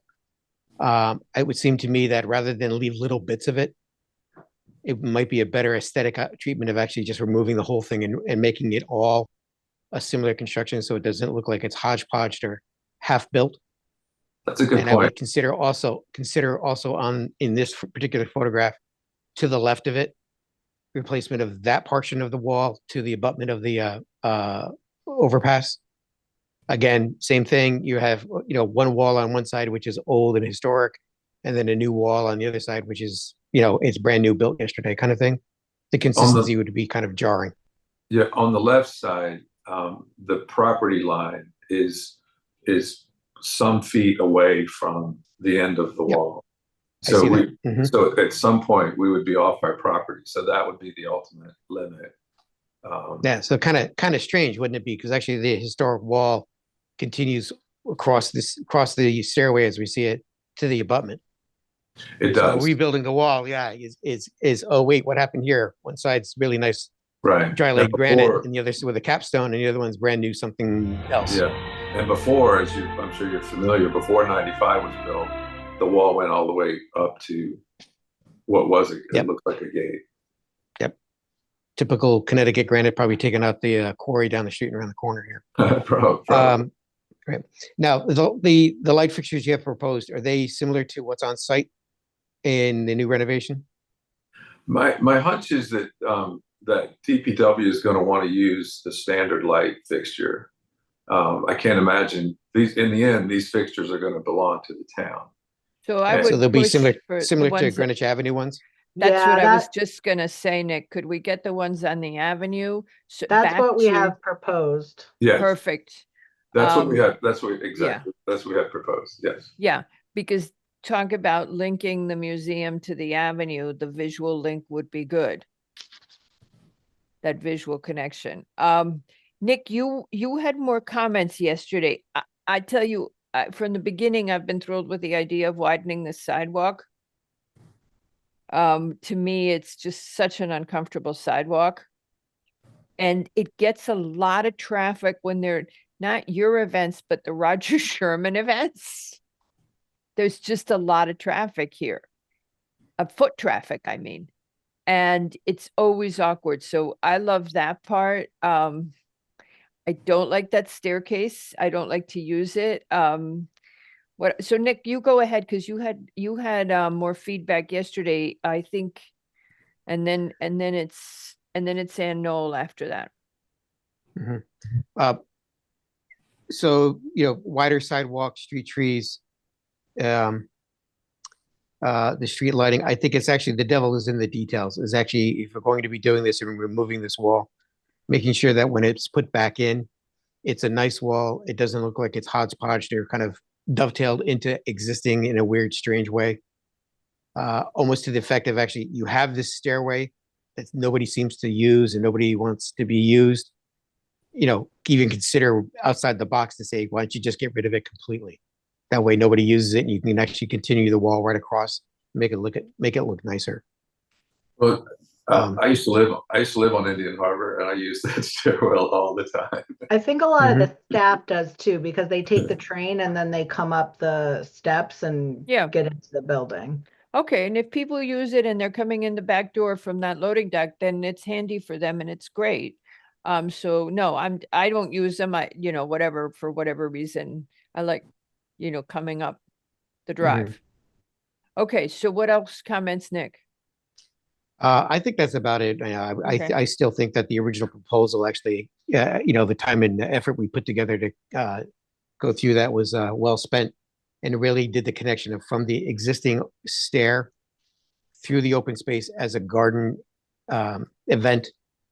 You're passing through the open space, the trees, the artwork that would have been there, that kind of thing, and brought you right around to the front door with, cutting the corner. I think actually, we're going to get rid of this because of steep slopes and trees and this and the other thing. I think actually it's kind of like, well, it's doing a disservice to what we originally had approved. And I think actually now walking to the corner, around the corner, up Museum Drive, kind of takes everybody out of the park, if you would. So thank you. Okay, Ann Knoll is next. And And then Madam Jenkins. So, I mean, I love the concept of the initial idea that with that close connection to sort of, coming under Greenwich, connection with Greenwich Avenue and trying to tie the museum and doing that. But I did drive by there today because I was sort of curious to see what the slope actually looked like. And it is very steep. And I don't love the idea of all of sort of the disturbance, but I did love that idea of sort of a sculpture garden. I mean, I could think of all of these places that have wonderful sculpture gardens that people kind of, that are sort of serene places to either have lunch or to walk through, that kind of stuff are very sort of a welcoming thing. But now we're talking today, sort of, rethinking this. And I know yesterday I mentioned, could we somehow showcase that walkway, but it sounds that those stairs that are currently there, that it might make sense to sort of actually sort of minimize their appearance a little bit or sort of downplay them if we're going to, especially if we're going to try and draw people around to the, the main entrance and going around to that corner. My other question is sort of what grows on that slope? I mean, obviously weeds do. But what else? I know you've mentioned trees and stuff like that, but are there other things? I mean, does grass actually grow on that slope decently? Is there something that will grow there that's easy to maintain as well? The only other question I had yesterday was if we went up the stairs, could we is there room to go to the right? But then I realized there's a wall up there and the ground seems to slope away from the base of the wall almost immediately. So you would have to actually go almost into the driveway to put a walkway. And I don't think there's enough room for that. But those were sort of, some of my thoughts on this. On the what will grow question, there are, we preserve stands of azalea on the slope as when we cleared away from it. And along the top of the wall, we're proposing to plant hydrangeas. So we'll get a layer of vegetation in the bottom. Between that row of hydrangea and the tree vegetation, lawn has grown there fine over the years and would continue to grow well there. The museum has mentioned the possibility of looking at this more like a meadow in the long term. So the integration of perhaps wildflowers and those kinds of overseeding operations would come into play. I wouldn't recommend that we denude the ground plane of all vegetation and replace it with things like an overseeding of wildflowers, just because I just would hate to leave that slope without any stabilization. And so whatever it becomes would happen over time. And the museum has referenced it as a meadow many times. Eric, can I interject? In this diagram, there are 4 sculpture pads that we plan to add sculptures. There are 4 squares. We intend to put sculptures in that area if this is approved. Yes, Becky, sorry. Yeah, that's exactly right. So we are, there is the idea of integrating sculptures, as Becky mentioned. And then if you can imagine that sort of meadow planting around the base of them is kind of the overall aesthetic. Right. Thank you. Yeah, I did mean to mention those because I noted those and I did like that concept too. Thank you. I'm sorry, what your other question? So my other question, yesterday I had talked about the idea of sort of you go up the stairs and right now you go to the left to go to sort of what was the old entrance of the museum. And was there then ability to have a path that goes to the right and sort of goes around? And when I drove by today, it looked like the ground starts to slope off immediately on sort of the Steamboat side of that wall that's there. And so and the trees that are right up against that wall. So that might be tricky. I mean, might be okay in concept, but might just get us back to sort of where we were before. And then the only other question only other note I made is that if we're, talking about keeping the stairs, and because people do use them, and I have used them, in the past that, and we want to really get people around that corner is to perhaps now minimize the look of the stairs, though, kind of not draw attention to them. I think yesterday I talked about putting signage up, or maybe we just keep small signs there. So it's another point for people to get there, but maybe not the main point, main focus. You're exactly right. Excuse me, about the grade at the top of the walkway. It does fall away immediately from the base of the wall. Again, this is Becky Gillen. Those stairs are very important for the staff. Okay. Many of Right. them, Yeah, we got many it. of them live, yeah. Yeah, we got And it. We the other heard- thing I'll we say heard. is the original plan presented by the architects was done without a survey of the grade and without any detailed really looking at the slope and the trees that would have to be removed, which Eric and team have since done. So it was a wonderful concept, but it doesn't provide the detail that you need as a group to approve it. Yep. Mary? Yeah, I particularly appreciate the widening of the sidewalk in terms of it's always seemed like between the overpasses and the narrow sidewalk and the lack of attraction, that people were coming off the train and kind of missing the point that you could move toward a green area, toward the water, toward the museum. So I think widening the sidewalk is a better answer to attaching it to downtown, because it's going to be attractive and it's going to be appealing. And having the lights match the main lights on Greenwich Avenue, I think is a great idea. Great. Okay. Thank you. Nick, you raised your hand again? Yes. And then Dennis.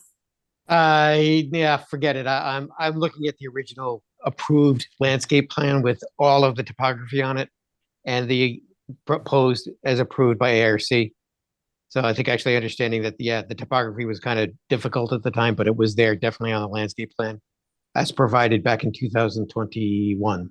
It was just the design was done by the landscape architect, who obviously they can do a design. They're a world-renowned firm, but as the design started moving more into the CD level, the grading and how that impacted the site and the trees just wasn't looked at that level of detail. So once we started looking at that, that's when we sort of came into all these problems.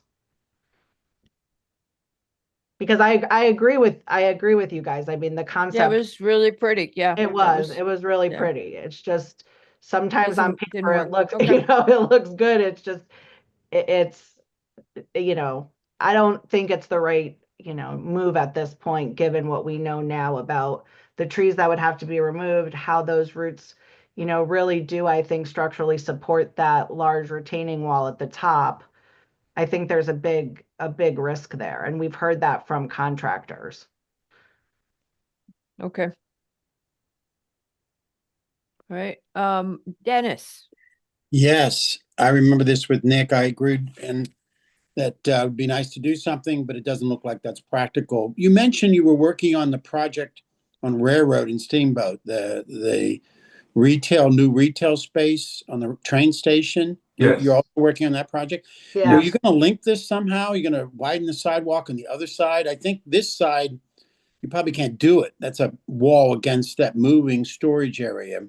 But were you going to try to do something about a sidewalk or something that would kind of make it look like it's going up in that direction? There's a space on that project on the corner of Steamboat and Railroad, where what will hopefully be a display space for the museum to have a piece of sculpture. Uh-huh. You're talking about the west side of Steamboat, up at that corner, right? The corner. Yes, the west side. Yep. Right. Yeah, so right on that corner, we're hoping, and we had shown it on the plans for that project. We have a space that we'd like to get a piece from the museum that, hopefully could rotate. And we're not averse to that. And I do believe that the sidewalk is getting widened on that side. Yeah, yes, Mr. Yansky, it is getting wider. There's a new set of stairs that lead up to the platform from there that'll be much wider than what was there before. We do have to meet back the original sidewalk when we go under where the train tracks are. Right. So we have to meet back there. But from the north side of the train tracks up to Railroad Avenue, it's a wider sidewalk with improved pedestrian circulation. Okay, thank you. Okay. Any other comments from anybody? Mrs. Jenkins, you had your hand up. Did you take it down? She commented. Oh, she did? Okay. I Did you didn't want to go back up? I didn't want to jump the line, that's all. Okay. I'm gonna be a little bit of a doubter here. I just wanted to talk about maintenance and all that stuff with the Parks Department. Thank you. I know we had earlier discussions when the landscaping plan and the TCOs or whatever. Has that been at least approached? I know you're talking to Dr. Kramer. So has the Parks and Rec Department, been involved with this? Not yet. The hope is that we would get your blessing tonight to move forward with this plan and then, figure out where we go from here. Is this something we should come back with a coastal site plan application? How do you want to approve this formally? The ring road, I heard you mention that yesterday, Pat. It's a little it's similar, but it's a little different. We updated the management agreement back in 2017. So Parks and Rec would plow this sidewalk. They shovel those stairs going up. They shovel the museum's driveway right now. So they would continue to do that. So we would want to talk to Parks and Rec and obviously the highway department, DPW too. Because half of this is on their property. Well, that was the next step question is a good one because if the work was all going to be done in the town's right of way, which you just said wasn't, that would lead me to a different answer about what the process would be. I think, and the commission can agree or not, is that this was a concept contemplated under the MI and the site plan, and it's relocating along along the sidewalk now. So as a item, I think it's all been addressed in the decision. So I think it would just be because that the school, I almost called it a school, sorry, because the museum has a TCO right now. I think it would be probably a good practice to have a second approval that can track independent of the original one to agree. talk about the work related to this item if the commission was inclined to give I them. agree with you, Pat. I just think it's easier to have it be, we are modifying a site plan. Right. And I think it's easier. Agreed. Now, just to clarify, it's not a special permit use because we're not doing the building? I would agree, and it is an approved municipal use right in this zone. It's Right. R6, right? Right. So, yeah. Okay. So we just need a site plan, so that's easier.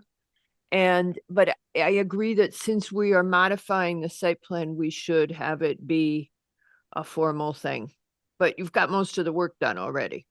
Yeah, and that's sort of what I was expecting. So I was thinking, like I said, if you guys are okay with us moving forward with this design, now we'll go and talk to the other departments. No, just to understand this from both of you guys, as you talk about Parks and Rec, the meadow is still maintained by the museum, right? It would be. When we amended the management agreement, Actually, Michelle, that's not true. I'm sorry. I mean, I do know what they maintain, and they cut the grass. They cut the grass and they remove the snow from the stairs and. Okay. So, Ms. Gillen, boy, I don't know how to ask this in a diplomatic way. You can ask it as honestly as you want. No, because I'm on a public meeting. So I guess my question is, when you look at the best interest of the museum and the staffing capability that we have in town, would you be better served if the tree maintenance and the meadow trimming were done by museum staff, by So whoever's um, doing Parks the and park. Recs does no bush trimming or tree Right. trimming. They only cut the meadow and the snow. And I gotcha. And Joe has said, if you want it to do more, then make it look different, it's on the Bruce's dime. Yeah, So yeah, I figured I can just picture Joe saying that. I'm totally there. I So got it. we're totally in sync. What he does now is what he's prepared to continue to do. He goes by every 10 days in the summer to cut the grass. He comes by with the snow. But if we put in a lot of new plants and things that need It's on trimming, you. it's on our Okay, dime. that's what I was trying to find a diplomatic way of Yeah. saying. Well, because I think what we I were thinking about the same thing, but just in different ways. Because if that's basically in Yeah. my mind, if that's a meadow, it'll be on us. I guess if it's just plain, if there's just grass there, he Yeah. would cut it. And what I was going with is they really don't have the staffing. No, they do not. I understand. That's take absolutely care true. of They what do the you're- best they can. They do the keep best they getting it can. They reduced. do. They do. And as the budget is reduced, the vision that you guys are developing will not be maintained with the staffing level town has. Okay. No. Mary, did you want to throw something into that? Yeah, now that I've let you ask the diplomatic part of that. Yeah, I was thinking particularly given the fact that you've got artworks surrounded by them. I'm sure that you would prefer that people are more sensitive to their maintenance, would be handling things around it. So that's very comforting. So Okay. I think my only other question is ARC. Do you want this to go back to them? We have been dealing with Dr. Kramer, so that's kind of the landscaping piece of it. I'm not sure what other element they would look at, maybe aside from The the landscaping, I mean, Patrick, Yeah, and the layout. my suggestion would be the plant material is the domain of the ARC and not the structure of the sidewalk or the lighting on the street if they're going to be using existing models of lighting. And I think that's all been addressed and approved. So I don't know if the commission has a different opinion, but I think or No.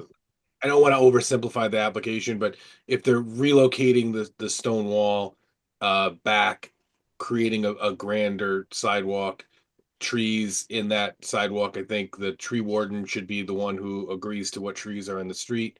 And then on the whatever the planting plan would be in the alternative going up the hill, I think ARC should be tabbed for comment. Mr. Luro, if I could, typically, well, what's been my experience is that they would, one of their first questions is, has the tree warden signed off on this? So either way, we're going to be back to the tree warden. Absolutely. That you're going to do because of the street trees. well, and the trees on the museum's property. Right. So that was why kind of my question was I just don't want to get into a back and forth between the the ARC's planting professionals and the tree warden. But the original landscaping, Yeah, but the landscaping tree plan- warden rules. It does, but ARC did have opinion, right? They had comment on the landscaping when the expansion was reviewed, right? They did. They did approved comment that. on it, and they well, the last comments that we received were sort of to double check with the tree warden. So there are trees along Steamboat that Dr. Kramer has asked us to change that species because he doesn't think they do as well in Connecticut anymore as they used to. And that's sort of how the ARC left it, was these were our suggestions, but check with the tree warden. Right. Yeah, I think do it was. that. I mean, I think, look, we're saying you got to go to ARC. Yep. And tell us if you need interference run, if you're running in circles, as Mr. Hegney put it earlier. We don't want you to have to do that. But on the other hand, the point being, you've got two very good people on ARC for this kind of input, and Conti is now heading the tree conservancy, so he's all about this. And we'll try to stand down as much as we can on the landscaping once you've gone to them. We try. Sometimes we fail, but we know you can have too much input. Yeah, and I mean, they typically work well together, so there shouldn't be a problem. Yep. Anything else? So we'll see you when you come back with the site plan and you're all set, right? Sounds good. I think you've gotten to a point where everybody's pretty comfortable with Mr. Wells, liked the concepts yesterday, so just throwing that in. I don't think, I'm not hearing any objection from the commission on anything. Did I ask for public comment? I don't think I did. There's hardly anybody left. There's Mr. Rames's alter ego. Alter ego. The GCTV people. Couple of You'll other get to people. see more time to yourself, Eric. Does anybody from the public wish I was to gonna say, speak? he's the one you gotta watch out for. Yeah, does anybody from the public wish to speak on the Bruce Museum's application? Pre-application? No. Okay. Yeah. Nice quiet afternoon in April. These last All two right. meetings have been wonderfully short. Don't you dare start. Don't jinx No, us. I'm knocking on my wood desk. I here. have very mixed This meeting feelings. is not over. Yeah. This meeting is not over, We but could talk jinx forever it, about Michelle. goodbye. I have very mixed feelings about how quiet they've been. I have a feeling we're gonna see quiet we meetings. did have 3 postponements tonight, so in all fairness. Yeah, we did have 3 postponements, but it is only 7 o'clock. I Yes, mean, but Ms. Cronin just completely jinxed it. We're going to be stuck yeah, for the now next, so 5 Cronin months. jinxed us. Now we're gonna be going, see, normally, Ms. Gillen, we start at 4 o'clock in the afternoon, we go Oh, till no, 11 I o'clock at night. understand perfectly. So- And I appreciate how hard you've been working and No, and but thank we're you. gonna be out of shape because now we're like, oh, this is gonna be a 5-minute meeting. That's not a No good pizza idea. for you. No. No pizza for you. I'll send All right. everyone Michelle's cell phone number later when you can tell her, Okay, so we're done. Thank you very much. We'll see you when you Thank come you. back. Good Thank night. you. Thanks, everyone. So again, reminding everybody that the HDC meeting is in Mazza. I'm hoping that we can circulate to the HDC sometime tomorrow, the version of, and also to the commission, where we are with the wording. I would, the important changes that Lowe gave you, Tracy, those were the Yep, ones that the those are commission sent had. back. All the changes have been incorporated, including even the Okay. structures. That was already done, Mr. Lowe. Okay, so the words that Lowe gave you today, Yep, that's been back to you and Patrick and Mr. Lowe. at what time did that go? Probably 2-ish, maybe a little before Okay. 2. I gave you 3 All right. versions, a Word Okay, version. and that was all final. Okay, Madam so, Chair, please don't question the competence of our staff. They're doing a well, I great just, job. the question was really, okay, so what time was it that I totally missed it? Well, Yeah, I know what the question was. If my town laptop hadn't just crashed, I could tell you, but I lost my so, connection to the town server Does on one the of the whole computers. commission have what the version we're talking to HDC about? No, I just No. sent it to you and Patrick Okay. and Peter. Okay, Can we since see I it? didn't, yeah, let's send it to everybody. I haven't opened it yet. Let's just send it to everybody. All so right, I'll send everybody's all 3 informed. versions to everybody. We'll do that Yep. after this meeting, right away. Okay. Yep. Send it to everybody, and then tomorrow morning, we should send it out to HDC because they had asked for it to see it. Should I send it to Ann? Okay. All right. Yeah, but Tomorrow let's morning or wait tonight? till, I would wait, just let the commission take a quick look, see, you know, they've got, And please label it draft. It is. Yeah. It has a watermark through all the pages. Yep. okay. All right, if anybody's interested and is lacking for activities tomorrow, the ribbon cutting at Eastern Greenwich Civic Center is at 11, and the world is invited. Yes. So if anybody wants to go, including P and Z, we're invited. I thought the commission was forwarded the invite, but apologies if they didn't. I thought we sent it. Doesn't matter, it was in the paper, it's been in a lot of places, so just saying that to everybody. Yep. And that's kind of it, and we'll see how it goes. And then tomorrow night at HDC, I was thinking, I'll do a little intro, but Patrick, you and Lo are going to talk about the changes in the wording, and I guess Tracy's going to be there too, so we'll have you guys talk about the regulation change and making clear the standards and the intent. But I'm going to explain that we do different things than HDC does. Thank you. And that, yep, as requested. Don't start without me. I've got a 7 o'clock thing. It'll take real quick, but I'll be upstairs with Tracy. But They have another application Yeah, first. we're the second item, Nick. We're the second item, so you should be fine. And Cross just fingers. what? Cross Yeah. fingers, because I want to make sure the application I'm sitting in on actually goes fine as well. Okay, Thanks. you're at, Nick, Yeah. I'll be coming in hot, so go ahead and just get set up in my office and I'll be there. Okay, so sounds you good. I have an guys, appointment at 5:30 I'll be coming back from, but I'll be there. I should be Very there. good. so you guys are gonna be in Tracy's office at 7, and then you'll come down to Mazza. Exactly. Okay, Are we gonna do 2 more of these pre-apps or are we done? we're done. Okay. We're done. Yeah, What just happened? What happened to those other ones we discussed yesterday? Without, they just wanted answers. They were, that was just for the briefing session, not for the It night. was just for us to say, yes, if you're changing the zoning. They were data, you not have to- pre-applications, they were just discussion items. Just where the applicant, and for example, in the one, I'm guessing the applicant was saying, oh, we don't really need to resubmit, do we? And staff said, yeah, you kind of do. And Listen, I'm not complaining other than here I was Prepared. All thinking we geared had up. more to do. So we No. can leave now. we Yeah. can leave now. Oh, joy. You can say goodnight.